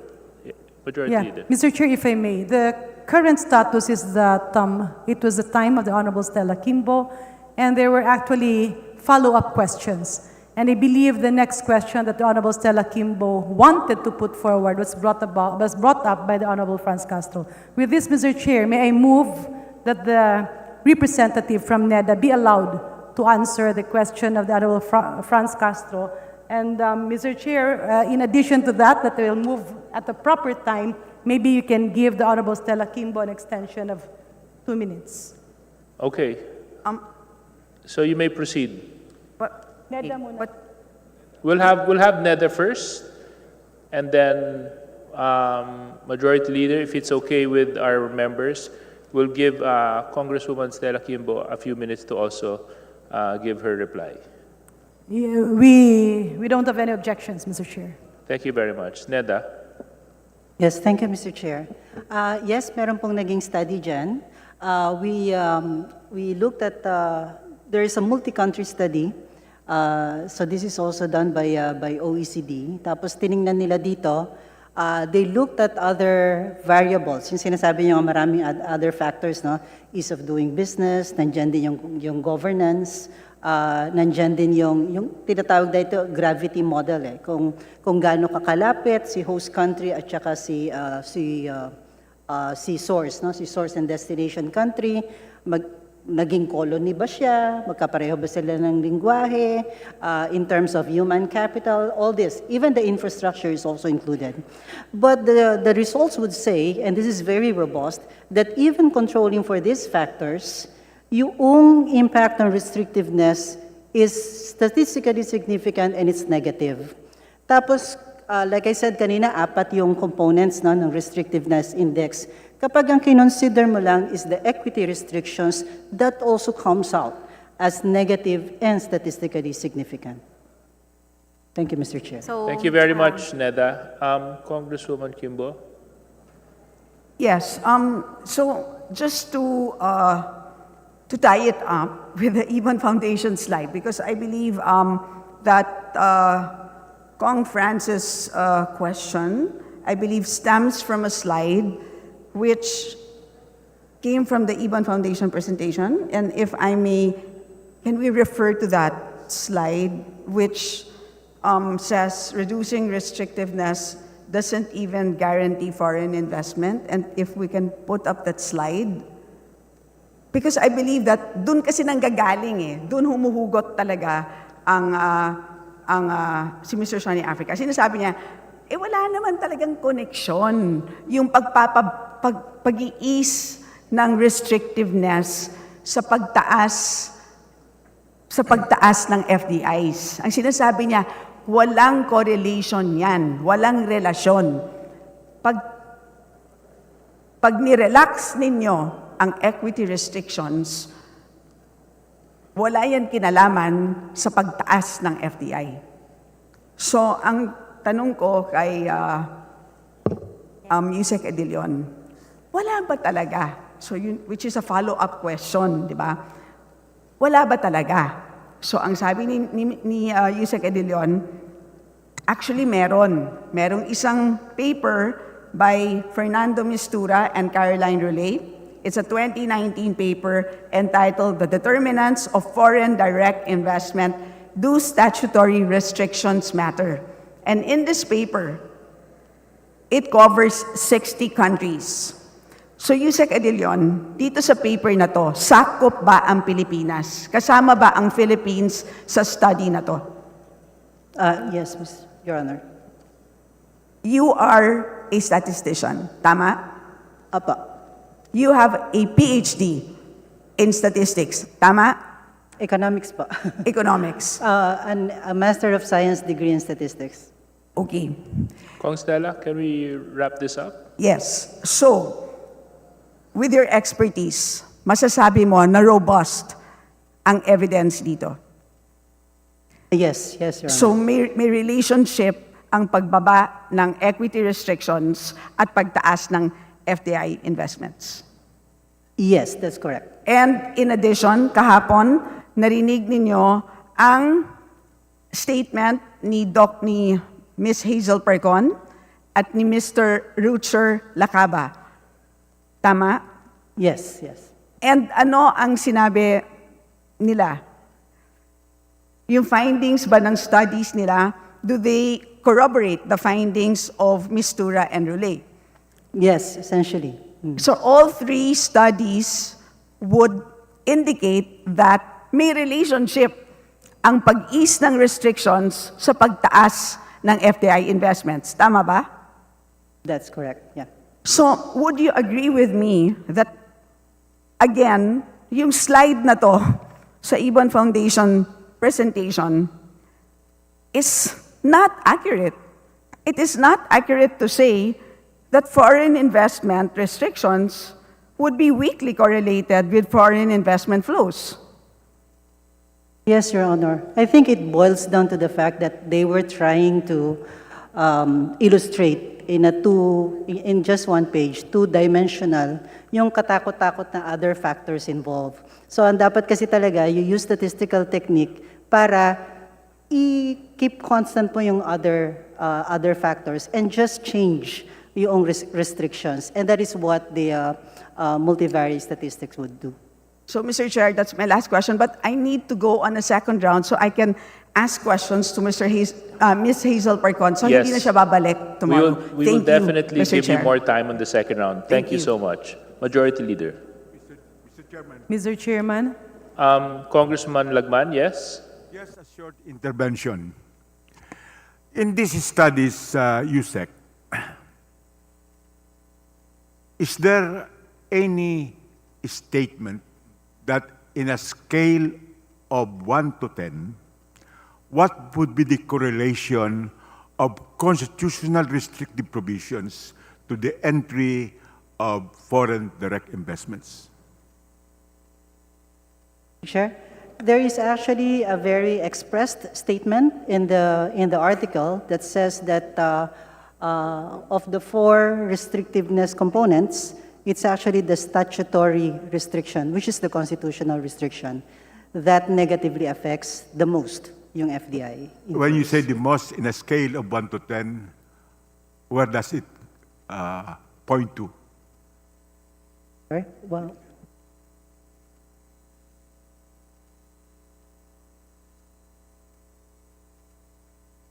the kung yung apat ang i-rank? No. The restrictive constitutional provisions, what is its correlation to the entry of direct foreign investment if you have a scale of 1 to 10? And there is no study yet on that.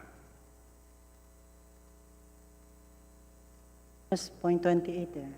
The elasticity is a minus 0.28.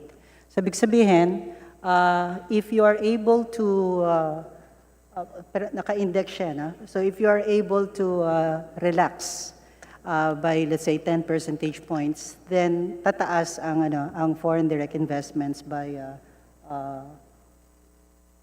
2.8%. Because there are other determinants That's right. of direct Yes. of foreign direct investments. As we have said previously, ease of doing business, where we are lagging. Then with the corruption index, official corruption, again, we are lagging behind. Then in the stability of government policies, again, we are not scoring well. Also in the infrastructure support investments, as well as the speed of the internet and the cost of power. So there are so many determinants. And I am just asking whether these other determinants could induce more investments if properly addressed, even if we do not amend the Constitution. Please proceed. Mr. Chair, yeah. The thing is, if there's a statutory restriction, then that's the first, that's the first, kumbaga, gate, or that's the first barrier na eh. So kung close na siya kaagad by statutory, restrictions, hindi na rin the other factors won't matter. They would matter, of course. Mr. Chair. Even if we remove the constitutional restrictions, if we don't address these other determinants, the investors will not come. Yes, definitely, Your Definitely. Honor. Thank you. Dapat mo nang tanggalin si first barrier. Mr. Chair, with due courtesy to our very good colleague whom I admire, unfortunately, we still have 5 members who would wish to avail of the first round. I am ending my intervention, Mr. Chairman, but I just would like to have a point of information. Yes. Let's allow the point of information to be clarified, and then I'm sure Congressman Lagman will be winding up soon so that we can proceed with our 5 other interpolations. Earlier, a colleague said that the Bill of Rights of the Philippines is virtually patterned after the United States. That was the impression given to us. I think our good colleague overlooks that the malicious Constitution of 1899, which antedated the 1935 Constitution by 36 years, already had the equivalent of the Bill of Rights. That is under the Filipinos and their national and individual rights. Actually, it consisted of 30 articles, from Article 6 to Article 32. Even more than our present Bill of Rights, it only consists of 22 sections. I just would like to make that clear, that we did not actually pattern our Bill of Rights after the American Bill of Rights, but we had already this Bill of Rights 36 years before we adopted the 1935 Constitution. Thank you, Mr. Chairman. Thank you very much, Congressman Lagman. Majority Leader. Mr. Chair, I now move that we recognize the Honorable Raul Daniel Manuel of Party List Kabataan for his interpellation. Congressman Manuel, you're recognized. Thank you, Mr. Chair. Actually, Mr. Chair, meron din akong question sa procedure ng ginagawa natin. Pero since napaka-interesting din nung naging flow ng discussion kanina regarding data na pinresent ng ating mga resource persons, gusto ko na lang ding sundan. Mr. Chair, yung pinakita po kanina na parang table, actually pinrint ko din siya, Mr. Chair, kasi nga interesting yung pinapakita, no, na actually maraming sector sa bansa natin ay bukas na sa mga dayuhan. So, actually better nga naman talaga na andito si Mr. Sonny Africa ng Ibon. Pero, well, in his absence, Mr. Chair, chinek ko na lang din naman, no, ang available na data. And actually, well, tama din po yung na-point out, hindi po kasama dito yung education and advertising. Pero Mr. Chair, if we are to include that, tingin ko, Mr. Chair, hindi niya mababago yung observation na marami naman talagang sectors yung bukas. Kasi, Mr. Chair, if we are to check various sectors sa economy, ibe-breakdown po natin yung buong economy. Actually po, almost all, Mr. Chair, ay nasa infographic na iyon. Retail, financial services. Actually po, kung sa PSA data, Mr. Chair, pinagsama pa nga ang finance and banking. Pero sa table na to, Mr. Chair, ay hiniwala. Ibig sabihin, naka-breakdown pa. Also, Mr. Chair, agriculture and forestry, na isang clump lang siya sa PSA data, dito po nakahiwalay din.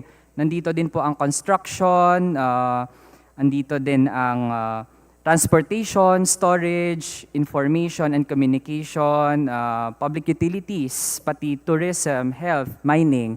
So, ibig sabihin, Mr. Chair, in my own observation, hindi naman po nag-cherry pick. Kasi nga, na-capture niya na rin naman po almost yung buong economy natin.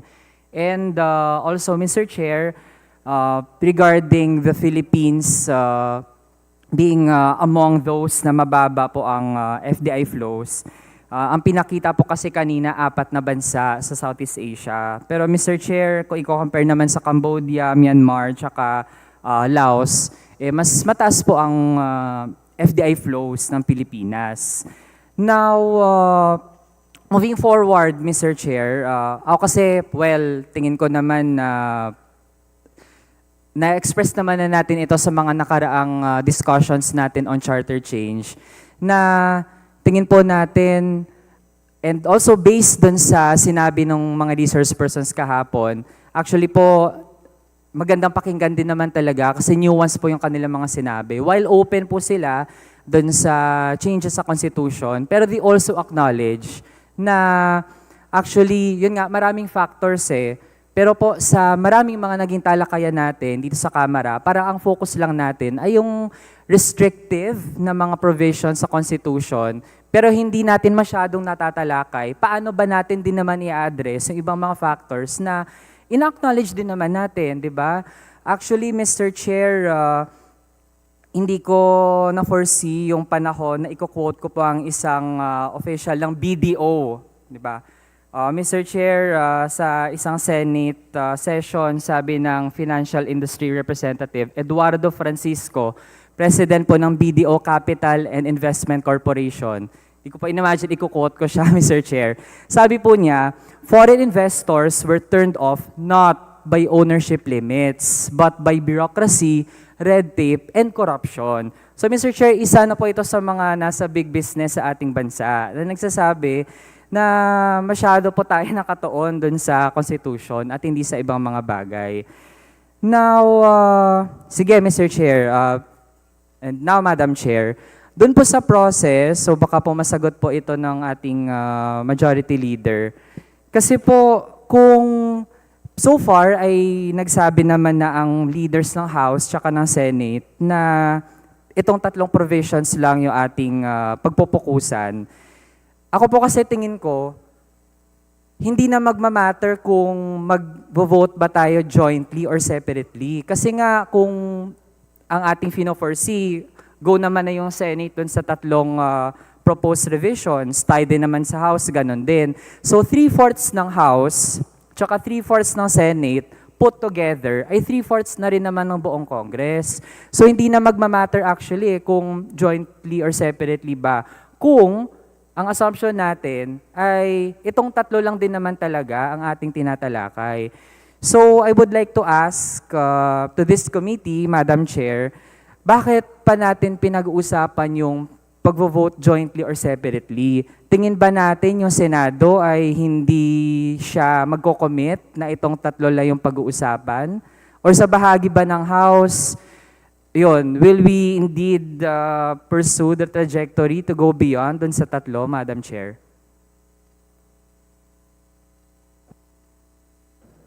May we hear from the resource person who's willing to answer the question of the Honorable Raul Manuel?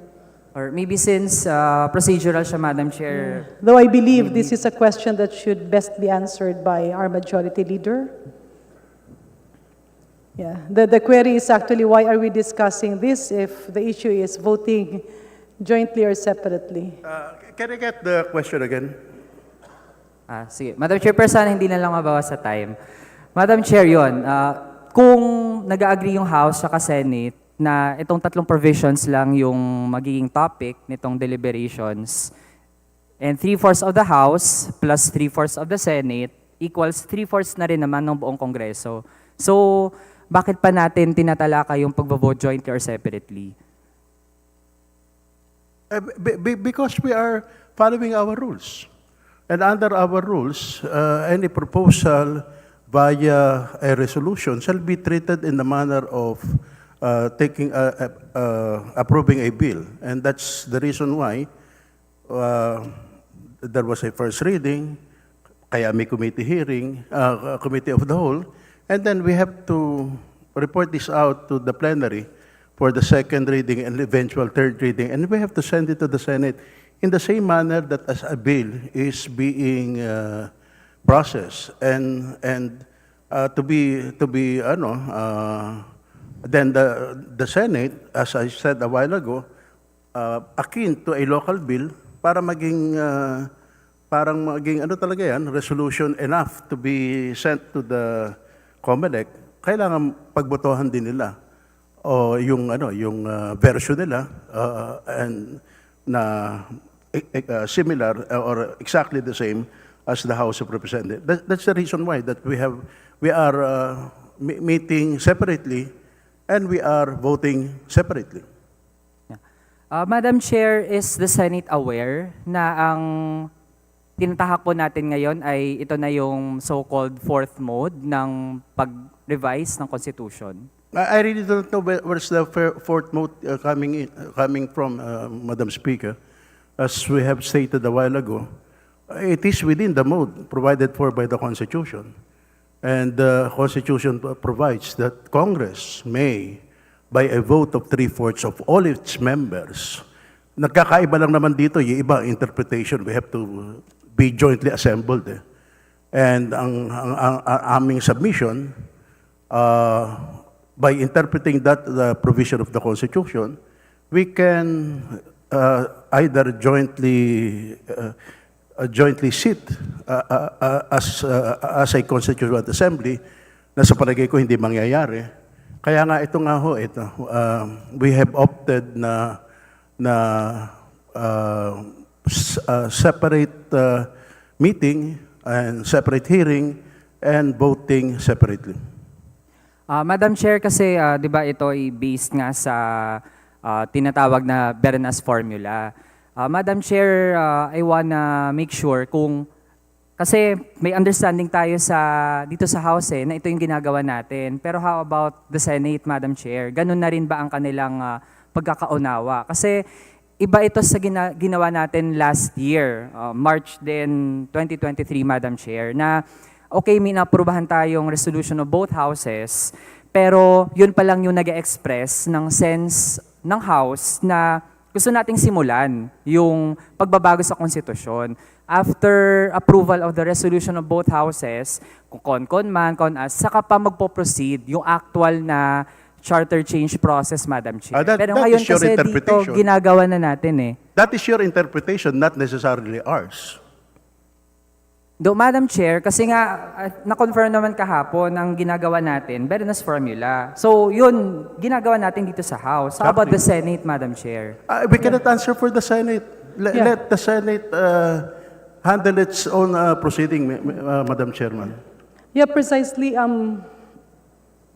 For the Honorable Manuel, this is a deliberation of the House of Representatives. So I believe your question can be better propounded when we are on second reading. But for the meantime, so we can maximize the presence of our resource persons, may we respectfully request the Honorable Manuel to direct questions addressed to our resource persons currently present.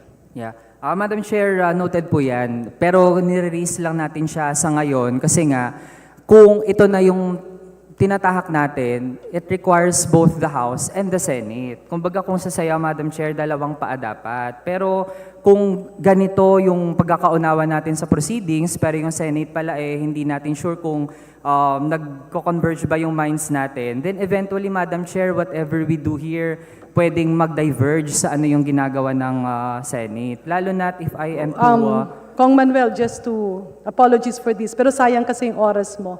But to be precise about it, when Congress deliberates on matter at our hand, we are doing it as the Congress of the Philippines.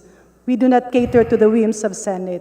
So if I may we request you to propound questions to our resource person so that hindi po you have 3 more minutes to be exact, so sayang po kasi yung oras, and of course, we would like to give justice to the presence of our resource persons here. Yeah. Madam Chair, that's why I will register na lang for the second round. Pero since Madam Chair, ako kasi, ayoko mag-proceed tayo sa scenario na magkakaroon ng bicameral conference committee. Bakit, Madam Chair? Kasi pag ganun, may small group na yun lang yung magtatalakay nung revision sa Constitution. Ang nasa Constitution nga natin, dapat buong Kongreso yung magtalakay. So, okay, we can say by second reading, ganyan, edi buong Congress naman talaga. Pero, pag BICAM, Madam Chair, iilan na lang naman yun eh. Tapos, i-feedback sa atin, ano yung output ng BICAM, ira-ratify na lang natin. That leaves a very small room for all of us here, members of Congress, na mag-participate doon. Lalo na, Madam Chair, quoting a member of the Senate, ang sabi po, one of the authors of RBH7, papanindigan namin yung resolution namin, di ba? Pero we cannot assure na di siya maamyendahan ng aming mga kasamahan. Hindi madali ang kumuha ng 18 votes sa isang panukala, especially for a question as difficult, as challenging, as economic chacha. Hindi madali yan. So kung ganun, Madam Chair, na ang mode ng Senate, pwede pa palang palabnawin yung RBH 6 nila. While sa atin, Madam Chair, we have a member of the House, mismo pa ang chairperson ng Committee on Constitutional Amendments, ang gusto pa beyond dun sa 3 na nasa RBH7 natin. Nagda-diverge, Madam Chair. So, pwede talaga magbuo ng BICAM. At yun yung hindi ko personally gustong mangyari. Lalo na it deprives all of us here a chance to participate sa proseso ng pag-revise ng ating konstitusyon. Kaya crucial yung question, Madam Chair. Do we have the same understanding sa Senado dun sa ating ginagawa? As I've said, I cannot speak for the Senate. And besides, your supposition may or may not happen, I do not know. Kasi mahirap naman sagutin, hypothetical eh. Magkakaroon ba ng BICAM, etc. Ano mangyayari sa BICAM? I do not know. Hirap sagutin yan eh. Then, that question should be made at the proper time, kung mangyari yun. Kasi kung if you're going to ask me on a hypothetical matter that may or may not happen, then I cannot answer you in a manner that might be, that you might agree. Okay. Madam Chair, ganito na lang. In the eventuality na tatagal ito sa Senado, pero tayo sa House, we are so bent na gawin na itong pagbabago sa konstitusyon at hindi natin kayang antayin ang Senado. Madam Chair, can we interpret na ang deliberations ng House, as Madam Chair mentioned, tinatrato natin ito as already the deliberations of Congress at hindi lang po ng House. Ito na ay proceedings ng Congress. Pwede bang i-interpret natin ito na like ginagawa na talaga yung changes sa Constitution and we have done this jointly in the absence of the Senate? Well, that is your interpretation, that you want the senators to be present, to join us. Well, you can invite them, and let us see if they will accommodate your invitation. You are free to invite them. But as I've said, can we, as a member of Congress, meet in the exercise of our constituent power? independently of that of the Senate? Yes, we can. Because we are allowed by our rules. We are allowed by the Constitution. As I've said, kailangan lang naman to, pagbotohan natin ng 3/4, dadalhin sa Senate. And then, kailangan 3/4 din sila. Ngayon, kung yung sinasabing mga baka may ganito, mahirap sagutin yung baka eh. Baka rin hindi mangyari eh. Yun din ang sagot ko eh. Kung sasabihin mo sa akin, baka ito mangyari, ang magiging sagot ko sa iyo, baka rin naman hindi mangyari yan. Hindi tayo matatapos yan. Sige, so to wrap up for this first round, Madam Chair, doon po ako talaga nangangamba na eventually, kung hindi talaga magko-cooperate ang Senado as a body, then we will interpret the whole proceedings of the House of Representatives as proceeding of Congress in itself, no? At tatawagin nating nag-convene na jointly, pero wala yung Senate, pero dahil tayo yung bigger house, ay pwedeng kung ano man yung ginawa natin, edi yun na yung ipapasa natin sa COMELEC, and let's just see kung papahintulutan ito ng Supreme Court, no? Pero dahil nga nagta-trial and error tayo, gagawin natin siya, then tingnan na lang natin. Madam Chairperson, allow me to disabuse the mind of the distinguished gentleman. Parang merong parang merong sinasabi na papadala natin to sa COMELEC eh. Wala namang ganyanan. Ang sinabi na nga natin dito, papadala natin to sa Senate, no? Kung walang mayari sa Senate, that's it, pansit. Sabi nga ng mga bata, wala na, tapos na. Kaya nga sabi ko, like a bill, local bill, tapos tayo rito, kung walang gawin sa Senate, that's it. That's no local bill. Don't put words into our mouth na yung pala, pag hindi pwede sa Senate, papadala lang namin ito sa COMELEC. That's an unfair statement, Madam The Chair Chairman. agrees with the Majority Leader. That has been said for the nth time that after the passage of this proposed House resolution, it will be submitted or forwarded to the Senate.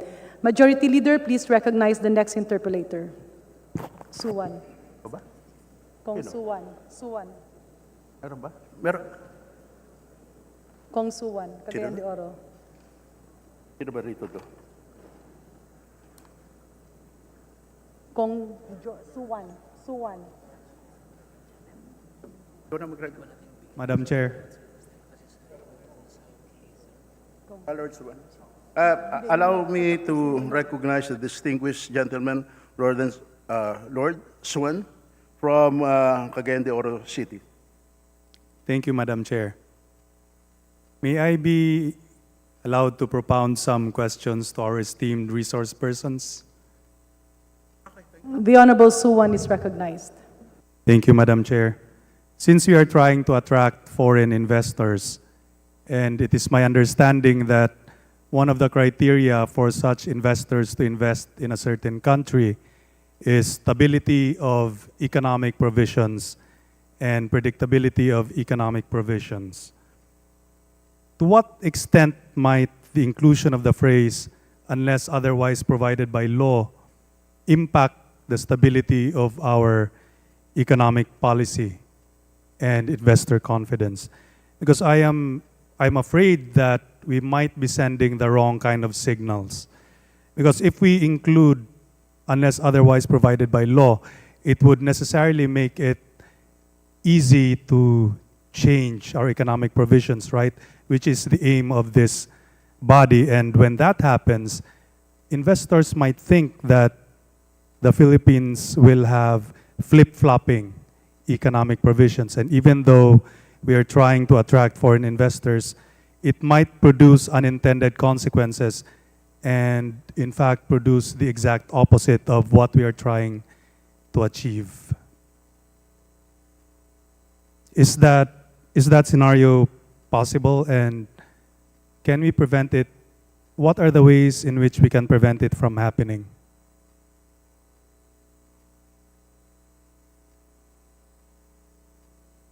If I may, Mr. Chair, if I may answer in my own capacity, Mr. Chair. Madam Chair, can I answer the question, Madam Chair? The Honorable Nery Colmenares is recognized. Thank you, Madam Chair. I think you are right, Honorable Congressman Swan. I think you are right. The moment you place, unless otherwise provided by law in the Constitution, a foreign investor may think, oh, it can go up to 90-10, right? It can become even 100% foreign-owned. But on the other hand, Mr. Chair, it can also go down to 60 to 70-30 or 20-80 in favor of the Filipinos. So if you're a foreign investor, I don't really know where the direction is. So you are right, Mr. Chair, in saying that putting in unless otherwise provided by law causes an unstable perspective among foreign transnational corporations. Ang isipin ng iba, baka maganda to, 80-20 ito in favor of foreigners. Pero pwede namang 20-80 in favor of Filipinos eh. So that is really the instability. I was actually pointing that out, Madam Chair, in my PowerPoint. I said, we will now be in an ocean of uncertainties. An ocean of conflicting priorities, because on one hand, you have a provision here which says increase the equity of Filipinos in education, and then you have another provision that says lower it, or unless otherwise provided by law, we should open it up. So lastly, Mr. Chair, there are provisions there which says, I will discuss this tomorrow, but there are certain provisions in the Constitution, Mr. Chair, which leads to one direction, but a law may go in another direction, in fact, causing wrong messages to investors, Mr. Chair. Thank you. Thank you, Madam Chair. That is precisely my concern, and I was able to see that from the slide of the resource person, but that is the reason why I'm also asking this question, so that we might find ways on how to prevent such a thing from happening, since what we're aiming for is more direct investments. So do we have any ideas on how to prevent such a thing from happening, such an appearance that the Philippines might have flip-flopping economic provisions, so that we may be able to prepare for it and achieve our goal of getting more direct investments? May we request the representative from the Foundation for Economic Freedom to answer the question of the Honorable Suwan? Good evening, Madam Chair, ladies and gentlemen.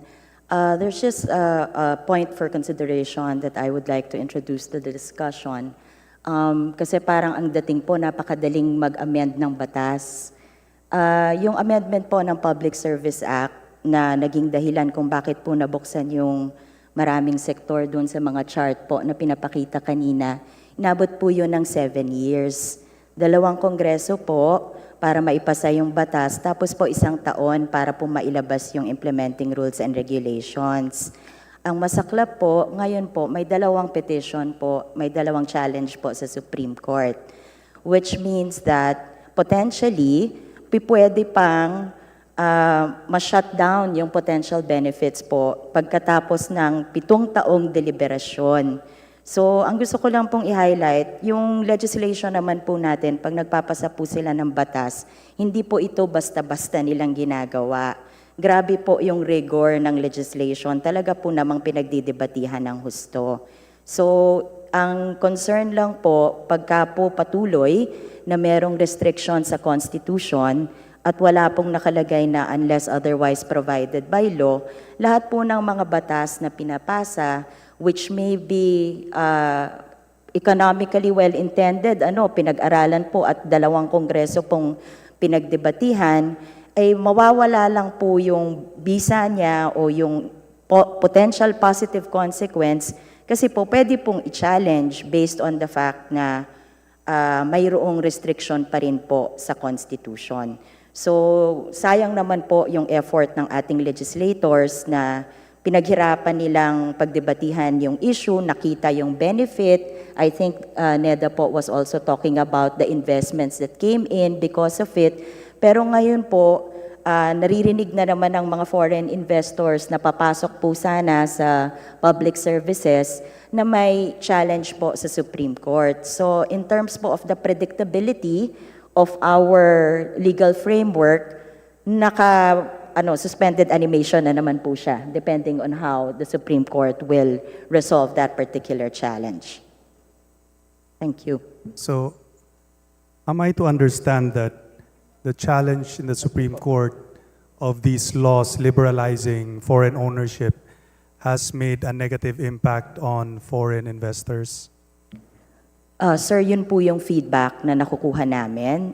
In fact, in a meeting with the European Chamber of Commerce, ang sabi po nila, medyo natuwa sila kasi may pumasok daw na 160 na bagong members sa kanila nung na-liberalize because of the 3 policies that were passed by Congress. Yun pong Retail Trade Liberalization, Foreign Investment Act, tsaka PSA.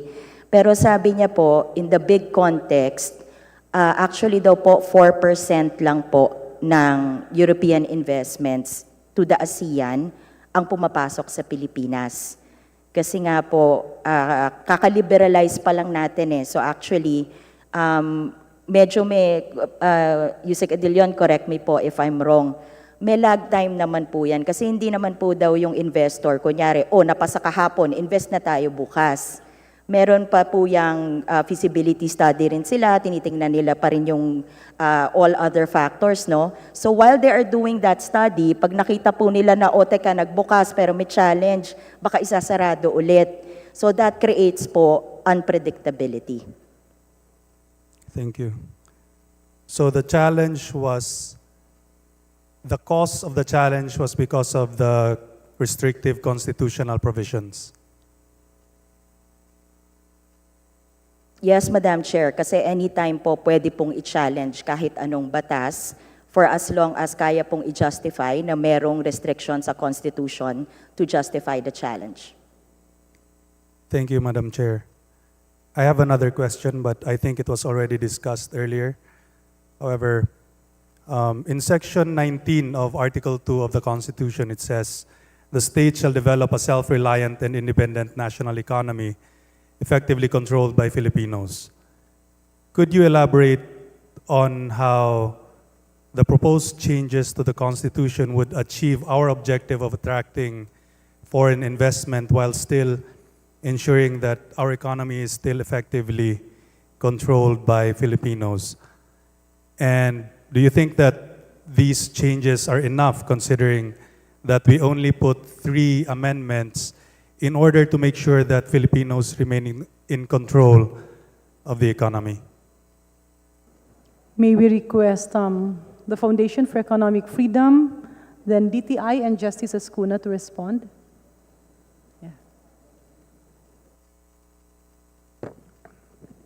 Madam Chair, the proposal in question only covers 3 sectors of our economy, and it is conceivable that the Congress will pass legislation which will not negate the effective control of Filipinos of the entire economy.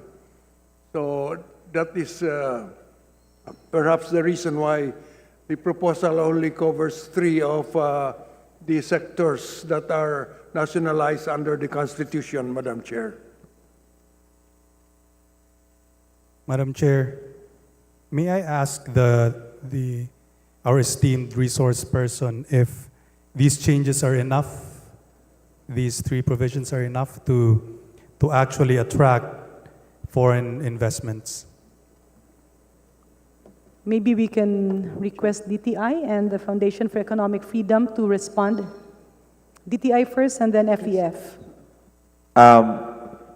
Mr. Chair, if we talk of generalities, the advent of our membership with WTO, the trade liberalization, and like almost many countries, if not all, have made everyone, our economy, also reliant with other economies. It has become interconnected already. Now, there can be areas or sectors of the economy that remains nationalized, and partly because of the restrictions under the Constitution, but the reality is, our economy is, and if we just have to give an example, like rice, garlic, we are totally reliant on other economies already. So we might just have to be more defined in what areas of the economy we would like to be fully nationalized or fully Filipino.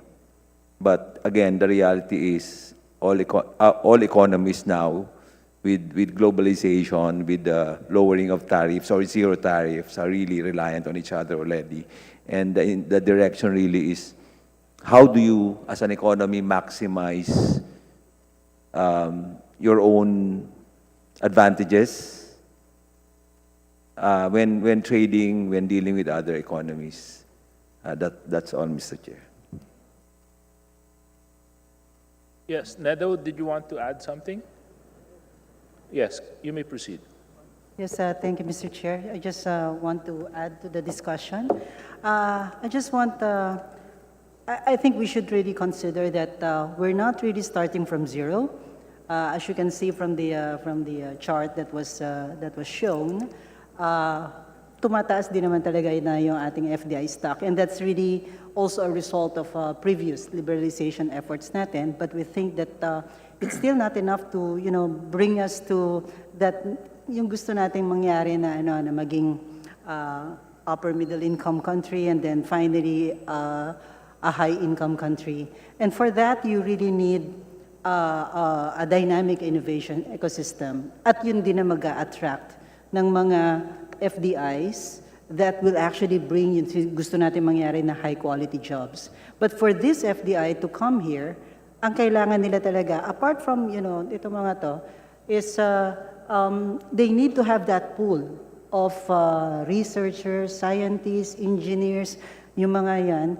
And this one, ang tingin namin, kaya very strategic yung yung mga gusto namin pabuksan na sectors, education, advertising. Kasi advertising, nandun siya sa post-production. Marketing na siya, it adds value, it actually is creative, it actually also capitalizes on our niche, which is yung ating creativity as a nation. So meron tayong malaking potential doon. And then, samahan mo yan ng modern utilities. Then, that's really, we think, kapag ito ang maano natin, mabuksan natin, talagang magiging it will really bring us to the next level. Of course, kasama ang dasal, pero doon talagang doon ang direction. So we really need to have yung sinasabi nga namin international education, which will really upgrade the quality of education, magkakaroon ng cross-fertilization of all this knowledge. Imagine the knowledge exchange that could happen. Maraming pupunta dito.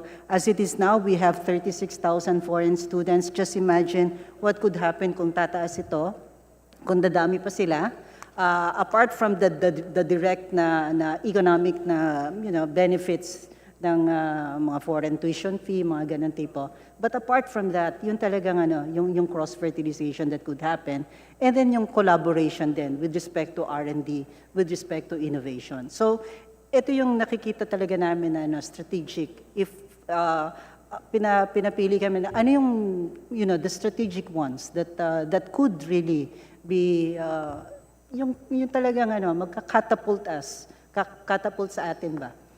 This would be those three: the education, advertising, and then the modern utilities. Thank you, Mr. Chair. Congressman Colmenares, you wanted to add something. Thank you, Mr. Chair. Very incisive po ang tanong ni Honorable Swan. Kasi Article 2 on effective control of the Filipinos sa economy will be contravened by the law.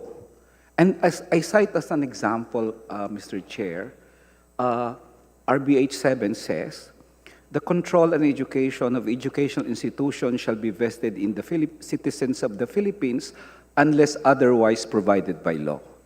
The only otherwise there, Mr. Chair, is if the law will allow an alien control and administration of the educational institution. That's the only otherwise. Now, why will the alien be allowed control and administration of an educational institution when it has only 40% of the equity in that educational corporation? Kung 60 ang Filipino at 40 ang foreigner, why should he control and why should he be the managing entity in the whole educational institution? I think this provision in RBH7 contradicts not only, Mr. Chair, Article 2 on effectively controlled by Filipinos, but even discriminatory on Filipinos. Because the educational institution, Mr. Chair, we are Filipinos. We have 60% of the shares in this big educational corporation. This foreigner only has 40%. But the law will say, oh, he can control and manage this educational institution. We will, of course, say, but 60% shareholders cannot be left out merely because they're Filipinos. So that is an example, Mr. Chair, 2 instances wherein Article 2 on effective control of Filipinos and even Paragraph 2, Section 4 of Article 14 contradicts the very, and I'm sure many Filipino corporations or holding educational institutions will complain because they will be discriminated against having majority shares, and yet the law will allow aliens control and administration of the basic educational institution. Thank you, Mr. Chair. Thank you very much, former Congressman Colmenares. Ma'am Ubari wanted to be recognized. Yes. Thank you, Mr. Chair. I would just like to introduce a bit of a perspective on the concept of effective control by Filipinos by asking towards what end. The discussion has always been focused on effective control by Filipinos, but we are not looking into what it is exactly that we want to accomplish. So we keep on just equating control with ownership, but is allowing ownership to just be in the hands of the Filipinos, has it served Philippine interests? So yung tanong ko po, for example po, yung matagal ng issue ng access to the internet sa remote areas. Hindi po natin ma-force ang ating mga traditional providers to provide access to internet in remote areas. Kasi hindi nga naman magiging lucrative sa kanila na serbisyohan kung 100 lang kayo na nakatira dyan sa particular area na yan. Pero pwede kung yung provider will use satellite technology. Ang problema, yung provider, foreign-owned. So nagpapasok tayo ng foreign-owned dito, Starlink. So ngayon, may access na ang remote areas sa internet. So, hindi po ba control ng Pilipinas yon to be able to make the decision to accept the kind of investors, to let in the kind of technology that we need so that we make sure that our unserved and underserved fellow Filipinos are able to gain access to technology. So sana po, tingnan po natin, bakit ba natin gusto ng control? To serve whose interest? At kung meron pong foreign investor na papasok that will be able to serve the interest of our people, bakit naman po natin sila hihindian? Thank you, Mr. Chair. Those are wise answers. Yes, you may proceed, Kong. So I have another question.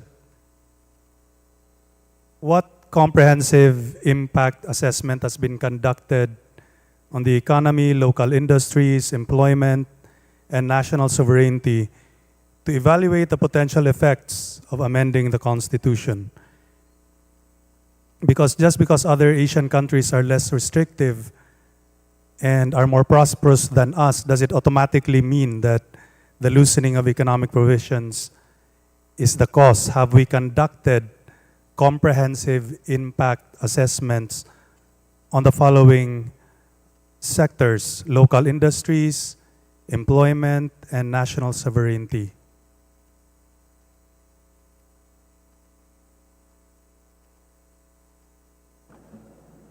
Yes.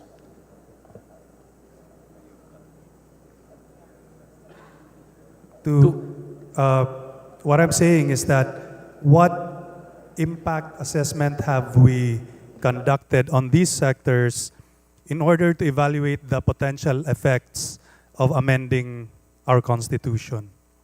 So, have we done any studies that actually say that amending the constitution will have either positive or negative effects on local industries, employment, and even national sovereignty?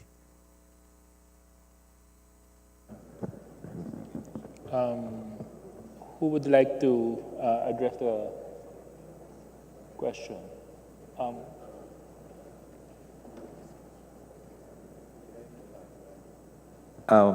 Mr. Chair, on the part of DTI, probably we can just cite an example of how, in the case of renewable energy, when we opened up that industry to foreign equity, it greatly impacted on direct impact on FDI, and in particular, I can just give an example like Copenhagen Infrastructure Partners, with its investments in 3 wind farms, created 4,500 jobs, generating power for 1 million households. So, as for DTI, we can cite you examples on when we opened up certain areas in industry, and in just a short time, because these are new laws, we've already seen benefits not only in terms of investments but also in creation of employment creation and others. Just on this area on renewable energy, there are already pledges for more companies to invest, again, billions of pesos in energy storage, off-grid power systems, etc. So just to give an example, and probably for macro perspective, Ned can give some more. Okay, so there really are some assessments or studies done which show a direct correlation on foreign investments and on the economy when we loosen restrictive provisions. Is that what our resource speaker is saying, Mr. Chair?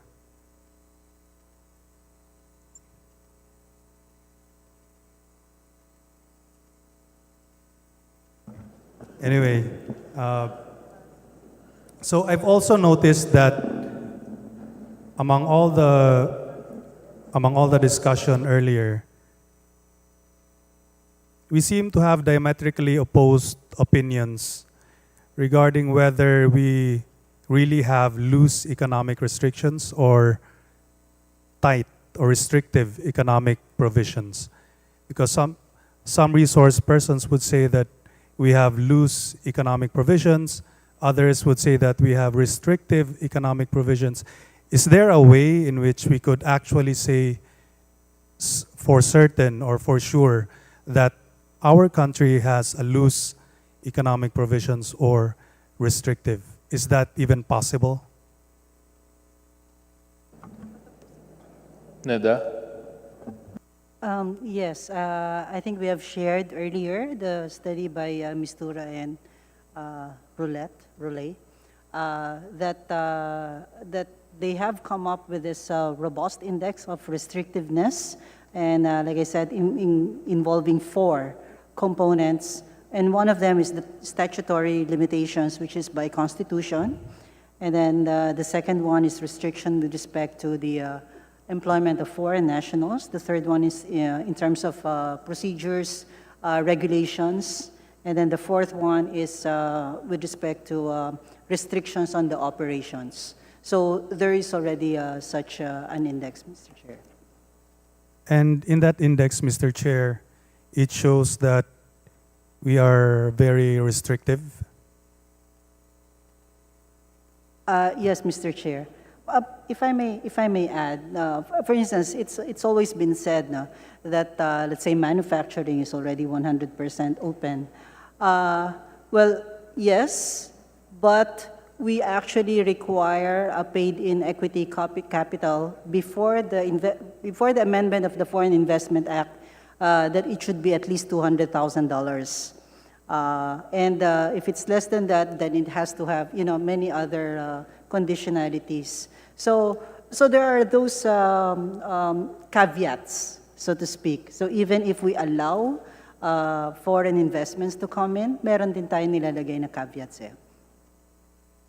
Thank you, Mr. Chairman. The reason why I'm asking these questions is because I would like to be able to answer the questions which my constituents would assuredly ask me when I return to my district. So thank you to our resource persons for your input. Good evening. Thank you very much. Majority Leader? Majority Leader. Majority Leader.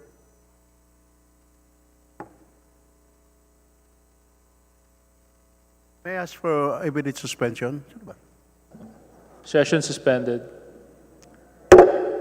Committee hearing suspended.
This committee hearings now resumed. Majority Leader.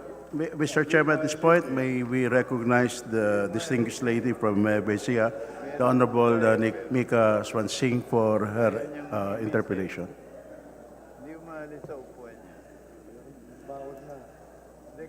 Can I please remind our colleagues in the audience to please lower their decibel. The good Congresswoman from Nueva Ecija is recognized. You may proceed. Thank you very much, Mr. Chair. Mr. Chair, I would also like to, I'll start by saying that I prepared my interpellations in preparation to interpolate the Ibon Foundation and some of the assertions that were put forth during their presentation yesterday. But I will follow with the thread that Gong Stella put forth a while ago, which is I will direct some of the questions to NEDA and PIDS in order to substantiate some of the claims that I have, which is contrary to what the Ibon Foundation put forth yesterday. I would first like to focus on the importance of perception and signaling, especially in the context of an international investment community. And I feel like during the deliberations, we haven't been stressing around the value, the signaling value that opening up these debates on amending the economic provisions will have in terms of the signaling effect to the international community. So let me focus on that first. Ibon yesterday asserted that reducing restrictiveness doesn't even guarantee foreign investment. But today, I would like to assert the inverse of this claim, which is that perceived restrictiveness, that is, our restrictiveness as perceived by the international investment community, has deterred foreign investment into our country. Let me put two cases, or let me put forth two case in points to substantiate my claim. Past experience shows that our codified restrictiveness has negatively impacted the Philippines. Yesterday, Dr. Fabella mentioned that the Piatco fiasco was a red flag to foreign investors to enter the Philippines after the investment contract for the NAIA Terminal 3 project was nullified due to exceeding the constitutional 40% limit on foreign ownership or public utilities. Further, it is said, so that's the first case, it's the Piatco case. And second, it is also said that this perceived restrictiveness as codified in our Constitution was a deterrent to the Philippines' membership to the Trans-Pacific Partnership, or the TPP. Back in 2014, it is said that the 60-40 rule on foreign ownership of investment is the reason why the Philippines' bid to join the Trans-Pacific Partnership was refused by TPP member countries. Our country's attractiveness, our country would have greatly benefited from the TPP, as it would have made us a more attractive trading partner with preferential tariff rates. However, our failure to join such resulted to two things. We lost out on a potential huge market, and we risked losing our existing market. So a question to NEDA, given this quite lengthy contextualization, is it correct to say that the Piatco case and the TPP membership refusal were indicators to the global capital market of the dangers of investing in the Philippines? Danger in terms of like potential red flags in terms of foreign ownership or foreign equity ownership. And would you agree with my assertion that perceived restrictiveness has deterred foreign investment into our country? Mr. Chair, if I may direct that either to Yusek Edelion of NEDA or Director Navarro of PIDS. Dr. Navarro, rather. Yes, you may proceed. Thank you, Mr. Chair, Your Honor. I confirm that the two examples you mentioned are illustrations of the signaling power of our restrictiveness when it comes to entry of foreign capital. In the case of Piatco, it had been illustrated that foreign investors are willing to invest more than what's allowed by law. But sadly, the way it was conducted is through a dummy corporation, and it was the agreement was nullified by the Supreme Court. But had there been a more relaxed restriction to entry of foreign capital, perhaps that would not have happened. So that's a good example of the signaling power of the restrictiveness of our rules. And then in the case of the TPP, I confirm that it's also an example. Although in that case, the TPP did not push through, but in the future, the same argument can be applied if there will be a new a free trade agreement that will be proposed. And on your what again your second point.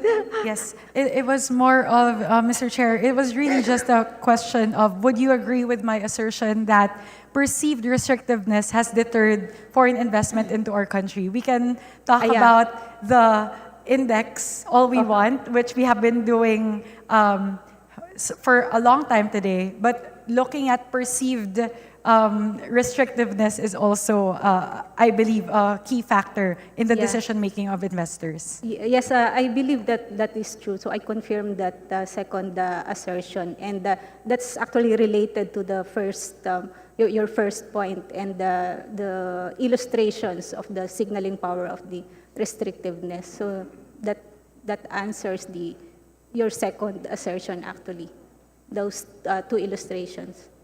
Thank you, Mr. Chair. I put forth that point because I would like to emphasize that opening up the debates on amending the economic provisions of the Constitution, I believe, will play a key role in boosting our country's competitiveness as it sends a clear signal to the global international investment community that the Philippines is serious about wanting to engage with global players. If you would look at like international journals, international papers, business articles, they perceive the Philippines as one of the most restrictive, not just in terms of indexes. I even saw a news article a few weeks back when we started the deliberations that they said one of Asia's most restrictive economies is finally deliberating opening up. So I really do believe there's also that not secondary, but there's that effect, a powerful signaling effect that even these deliberations is already starting to have in the investment community. There's another related question that I would have wanted to throw in relation to Dr. Navarro's answer towards the different chambers of commerce, because I believe they would have been the best people to ask in terms of what they perceive are the greatest barriers to entry to the Philippines. And secondly, if we do relax the economic restrictions, would they be willing to invest more in the Philippines? And perhaps in an ideal world, we would be able to get absolute amounts particular projects that they would be willing to put into the Philippines if the economic restrictions are loosened up. I've done that before when we did the deliberations in creating the fiscal regime for the mining industry. The players actually specified particular projects that they would want to bring into the Philippines and how much these projects were if we have the fiscal regime in place. So I'm hoping in the 6 days of deliberation, Mr. Chair, that we would have the opportunity to have the chambers, the different chambers of commerce in our presence. Second, very quickly as well, this is to just reiterate the point raised by Congresswoman Stella a while ago, and to refute the claim of Ibon Foundation saying that foreign investment has grown substantially in the Philippines despite our restrictiveness. I would argue that while the absolute numbers may have increased, a more important gauge of our growth in terms of FDIs would be seen by looking at the trajectory of looking at FDI stock inflows as a percentage of GDP. And I would like to present a graph that we created, my office created, based on data from the IMF and World Bank that shows that FDI inflows in the Philippines has stagnated and is actually less than our peers in the ASEAN region. If I may request the Secretariat to please bring up the slide. It's the very last one that I sent. And if I may request for the time to be paused while we're pulling up the data. Here, my apologies, it's a little bit busy as several countries are in the chart, but the orange one is the Philippines. And as you would see, from 2000 to 2022, pretty much our FDI inflows as a percentage of our GDP has stagnated. It's just there around 2.5%, as opposed to Singapore clearly has had that upward trajectory over time, and other countries as well that are perceived as less restrictive. For example, Vietnam in green, Malaysia in orange are at a higher level as in the Philippines. So it's the same assertion that Congresswoman Stella Kimbo raised a while ago, just a different way of presenting the data. But generally, the emphasis here is that the Philippines is lagging against our neighbors in terms of FDI inflows. Data has showed that, I believe, out of all of the foreign direct investments that have entered the ASEAN region, the Philippines only received 4.2% of all FDI inflows into the ASEAN region. So not only is it less than our peers, but it has stagnated over the last 2 decades. So there must be something really that is deterring foreign investors from investing into the Philippines. So that is my second point. The third point, sorry, I'm making this very fast. I'll do a second round later on, but I just wanted to highlight a few key points. Mr. Chair, the third assertion would be, third point I would like to make is to contradict the point raised by Ibon Foundation yesterday in saying that major foreign investors have invested and profited billions of dollars for decades into our country, but did not develop any domestic industry. While it is possible that the companies that were stated yesterday, the two being Intel and Hanjin, did not help much to industrialize the economy, it could be because of the configuration that was adopted there. Perhaps it's a minority stake joint venture, so that there are limited technology spillovers, and not just technology spillovers, but probably very limited technology transfers that happened during the time those companies were here. And as stated a while ago by both NEDA and PIDS, these two, technology transfer, skills transfer, as well as capital infusion, would play a very big role in determining whether foreign direct investments or foreign stakes could actually have a consequential effect or a positive effect on the domestic industry. And I believe the current setup wherein companies are not able to companies are not able to have a larger stake of equity is what's preventing them from investing more in terms of technology transfers, skills transfers, and capital infusion. So that's the main point. And if I may, Mr. Chair, just one question to NEDA with regard to this very quickly. As we have recognized that these are very important, particularly knowledge transfer, and I think that's where I really want to focus on this one. And that's also the reason why we want to open up or loosen rather the restrictions around education, is that we really want to have like high quality trainers, higher quality capability transfers happening in the Philippines. And with regard to this, my question to NEDA is, if we do decide to open up investments to international investors upon the amendment of our economic provisions, what specific types of policy will NEDA recommend to ensure technology transfer and knowledge and skills transfers happen between foreign firms and Filipino firms and workers? And does NEDA have a list of targets for technology transfer and knowledge and skills transfer? Thank you very much, Mr. Chair. Thank you very much, Vika. Are we expecting a response from NEDA or? Yes, Mr. Chair, if I may request, solicit a response from Yusek Edelion of NEDA. Yes, okay. And let me remind you that your time has expired. Thank you, Mr. Chair. Okay. Yes, Yusek. Yes, thank you, Mr. Chair. Thank you, Your Honor.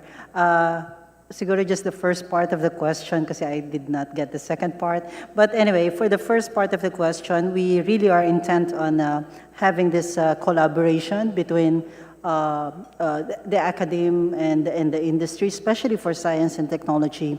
And we're actually looking at down the road if we could have an enabling environment for many more KIST centers to be established. So that's the Knowledge, Innovation, Science, and Technology centers. Because right now, we do have KIST centers already being established, but they are using the PEZA framework, which we think is kind of inadequate.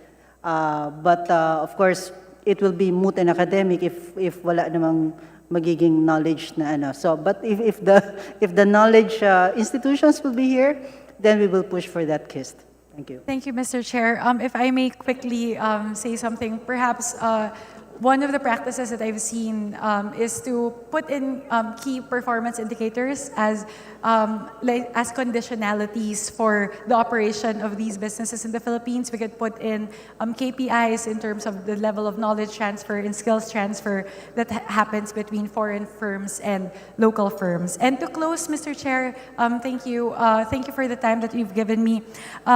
Perhaps one thing that I really want to emphasize, and I think several times the Ibon Foundation has said this, several times it's been asserted that reducing restrictiveness is not sufficient to increase investments. And that's a recognition. There are many different factors that can play into investors' decision to invest in the Philippines. However, I would like to emphasize that amending our economic provisions does not preclude critical initiatives towards improving ease of doing business, in terms of building critical infrastructure, in terms of reducing the cost of power, and improving procedural efficiency. Echoing what Kong Stella said a few weeks ago, economic charter change is not sufficient on its own, but is undeniably necessary. So I feel like our debates, our deliberations, should not take this as a dichotomy. It is not an either-or type of situation. We can propose amendments to the economic provisions and still work towards improving the ease of doing business. So I just want to clarify and say that we are not like tackling very, very different things, but rather doing complementary measures. And finally, Mr. Chair, we are not just loosening restrictions for the sake of flexibility. I think it's better to call it we're improving the agility of our economy to respond to global market trends, to take advantage of opportunities. And that's why we want to put that provision, which is unless otherwise provided by law, because we do recognize that as time goes by, and as raised by Justice Ascuna earlier, we want to be able to change it over time and not have like a decades long codification of our economic policy. Thank you very much, Mr. Chair. Thank you very much, Congresswoman Swan Singh. Majority Leader. Oh, Mr. Chair. Congressman Pumaran, you wanted to be recognized. Yes, thank you, Mr. Presiding Officer. One clarificatory question only. There were several questions raised by our colleagues addressed to Ibon Foundation. My question, do we still going to invite them in the next couple of hearings? Mr. Chair, as Majority long as we will continuously invite all the resource persons in all the committee hearings. And we can even add resource persons as the need arises and if there are recommendations from other sectors, including members of this House. Thank you very much. Actually, yes, they were invited for today, and our good Majority Leader, Boyd Gonzales, enumerated earlier today the invitees for today's hearing. So we encourage resource persons to, of course, be here physically present so that they can actively participate in the discussion. But we will forward the same invitation to Ibon tomorrow. Hopefully they can come so that they can answer some of the questions raised by our dear colleagues. And if not tomorrow, we still have Monday of next week and Tuesday and Wednesday. So yes, Majority Leader. Mr. Chair, the next interpellator is yours truly. May I yield my time to the Honorable Stella Kimbo? I therefore move, Mr. Chair, that you recognize the Honorable Kimbo. The kindness of Congresswoman Garin is recognized. 5 minutes to Congresswoman Stella Kimbo. Thank you. Salamat to our very kind Deputy Majority Leader Janet Karin. My question, Mr. Chair, is for Dr. Hazel Parcon. Ma'am, could you kindly state your institutional affiliation? Pasensya na, kumakain si ma'am. Your Honor, I am from the Bangko Sentral ng Pilipinas. I am a principal researcher. Salamat. Your paper, which is entitled ASEAN 5 Countries in Competition for FDI, written in December 2021, it has been cited by several groups and individuals repeatedly as a strong basis against the amendment of the economic provisions of the Constitution. At sinasabi nila na ito daw ay sapat at matibay na batayan laban sa e-conchacha. Kahapon, nagbigay ka ng iyong preliminary statement, pinapakinggan kita. Parang hindi naman ganun ang dating sa akin. And in fact, I read your paper a number of times, and in your abstract, sinabi mo, and I quote, while reducing corporate tax rates and FDI restrictions can potentially increase FDI, improving the efficiency of doing business in a country, particularly on trading across borders, is considered as more relevant by foreign direct investors. So katulad na sinabi mo nga kahapon, naalala ko, holistic dapat ang pagtingin. So anyway, anong masasabi mo? Talaga bang itong papel natin na sinulat mo na papel, ito ba talaga ay basihan laban sa e-conchacha? Your Honor, I would like to again emphasize that my views are solely mine, and I will try to base my comments using our paper, because that's what you're referring to, Your Honor. Now, for the record, Your Honor, when my co-authors and I wrote this paper way back in 2021, we were merely interested to know why the Philippines appears to be lagging behind our ASEAN neighbors, specifically those other 4 countries included in our study, specifically in terms of foreign direct investments. And as you've mentioned, we wrote this paper way back in 2021. So we didn't write this paper specifically to support any position. And then, Your Honor, I would like to emphasize 2 points. The first one is that, well, based on our study, and as mentioned several times by many resource persons yesterday and also today, we emphasize that there are many factors contributing to the attraction of foreign direct investments. And based on our study, and as you mentioned, a holistic approach is necessary to successfully attract foreign direct investments. And easing FDI restrictions, specifically on foreign equity, could be one of those factors, but it is not a silver bullet, of course. And other critical factors remain to be addressed. And we've mentioned yesterday, and it's coming up in almost all of the discussions, that ease of doing business, governance, and infrastructure should also be addressed, and these are critical factors. The second point, Your Honor, is that our study dealt with overall FDI, and we did not focus on any specific sector. Therefore, our findings reflect average effects. So, RBH7, we know, refers to very specific sectors of our economy. And to be able to say with certainty that easing restrictions on these sectors would increase their respective FDIs would actually require a different study, and it is beyond the scope of the study that we did.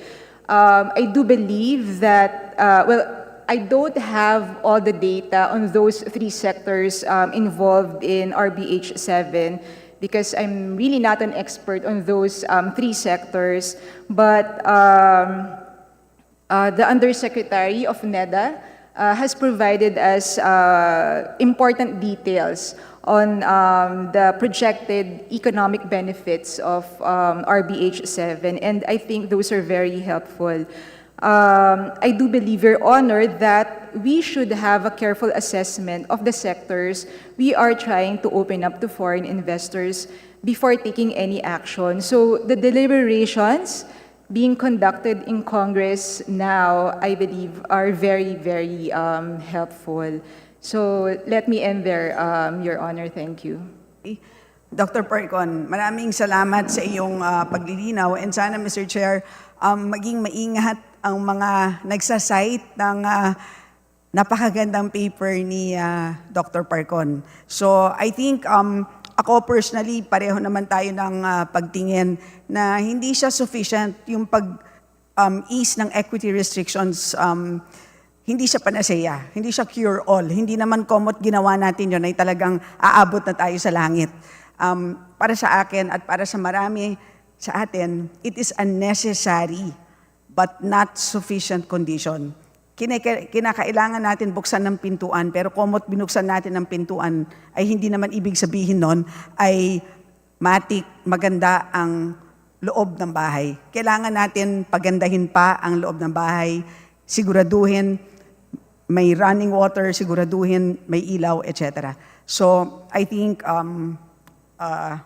anyway, congratulations on that paper, at sana, yun nga, maging maliwanag sa gumagamit ng papel ko anong ibig sabihin ng findings mo.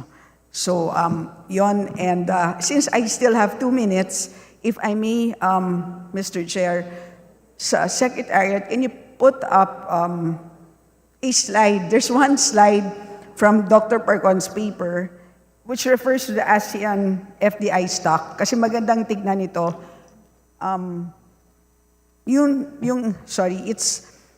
It's the share of ASEAN FDI stock by country and decade. It's in the first set of slides. Baka pwede mag-time stop habang hinahanap yung slide. Nandun sa first set of slides. Secretariat? So first, yan. Okay, can you confirm, Dr. Parcon? That's from your paper, right? Yes, Your Honor. Yes, and Mr. Chair,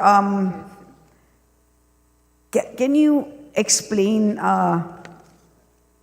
this figure, Dr. Parcon, and what it implies? Okay. Your Honor, so this figure shows us the FDI stock by country and by decade. So if you take a look at, for example, in the 1980s, the Philippines is the color yellow. In the 1980s, you see that the Philippines' share in the ASEAN FDI stock is 7.9%. But as you go through the decades, you will see that our share in the ASEAN FDI stock, well, in the latest data that we have, which is the 2010s, our share went down to 3.6. And there are notable increases in other countries. Specifically, if you take a look at Vietnam, in Vietnam in the 1980s, you could not see Vietnam. It's 0.1. I believe that's Vietnam up there, 0.1. But by 2010s, Vietnam has already surpassed the Philippines. For other countries, medyo nagbabago-bago yung ranking nila, but the main point of this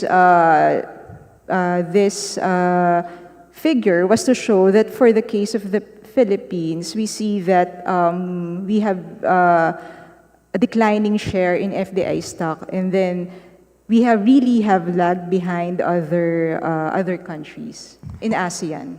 So, Mr. Chair, maganda tong figure na to kasi dito natin makikita yung competing for FDIs among the ASEAN.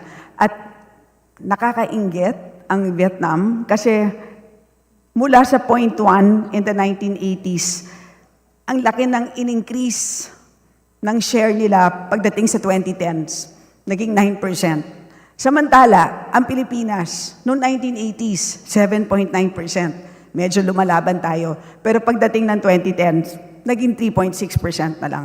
So ito na nga ulit, pagdating doon sa Ibon Foundation slide, na tila lumalaki ang ating FDI stock over the years. Pero ang katotohanan, in terms of share, ay lumiliit ang share na yan over the years. So ang last question ko na lang, I have 30 seconds left for NEDA. Noong in the 1970s, alam niyo ba kung ano ang ranking natin among the 5 ASEAN countries, namely Singapore, Malaysia, Thailand, Vietnam, Philippines?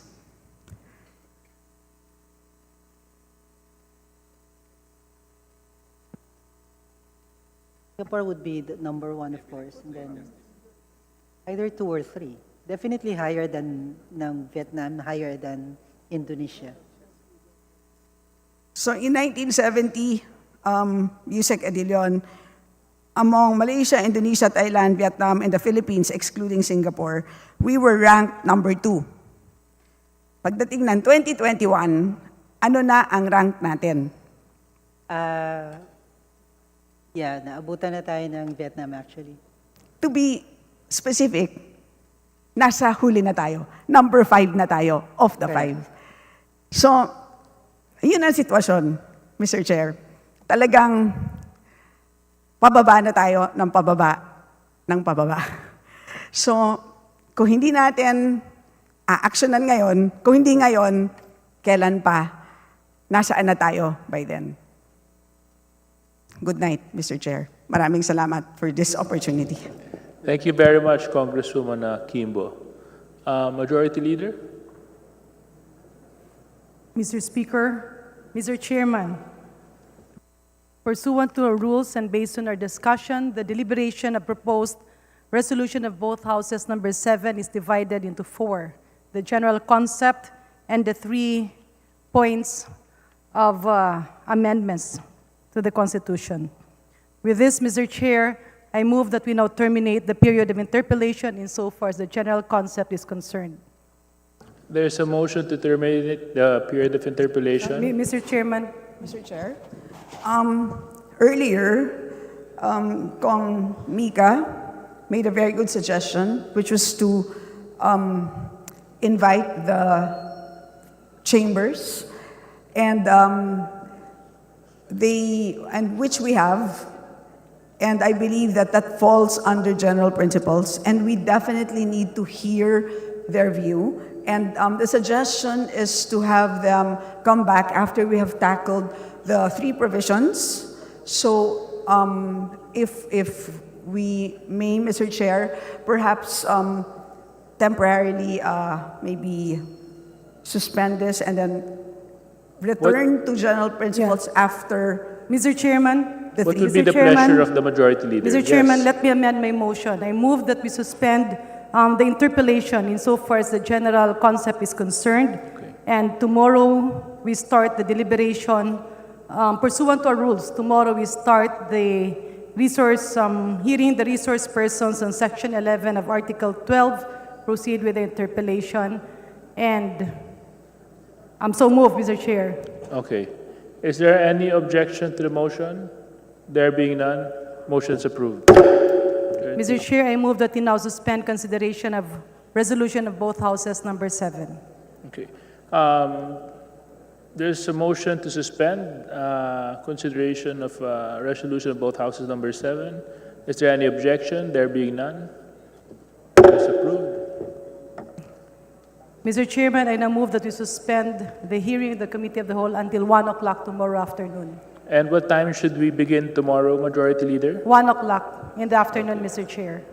So there's a motion to suspend consideration, and we convene again tomorrow at 1 o'clock in the afternoon. Is there any objection? There being none, hearing is suspended. Thank you very much. Thank you.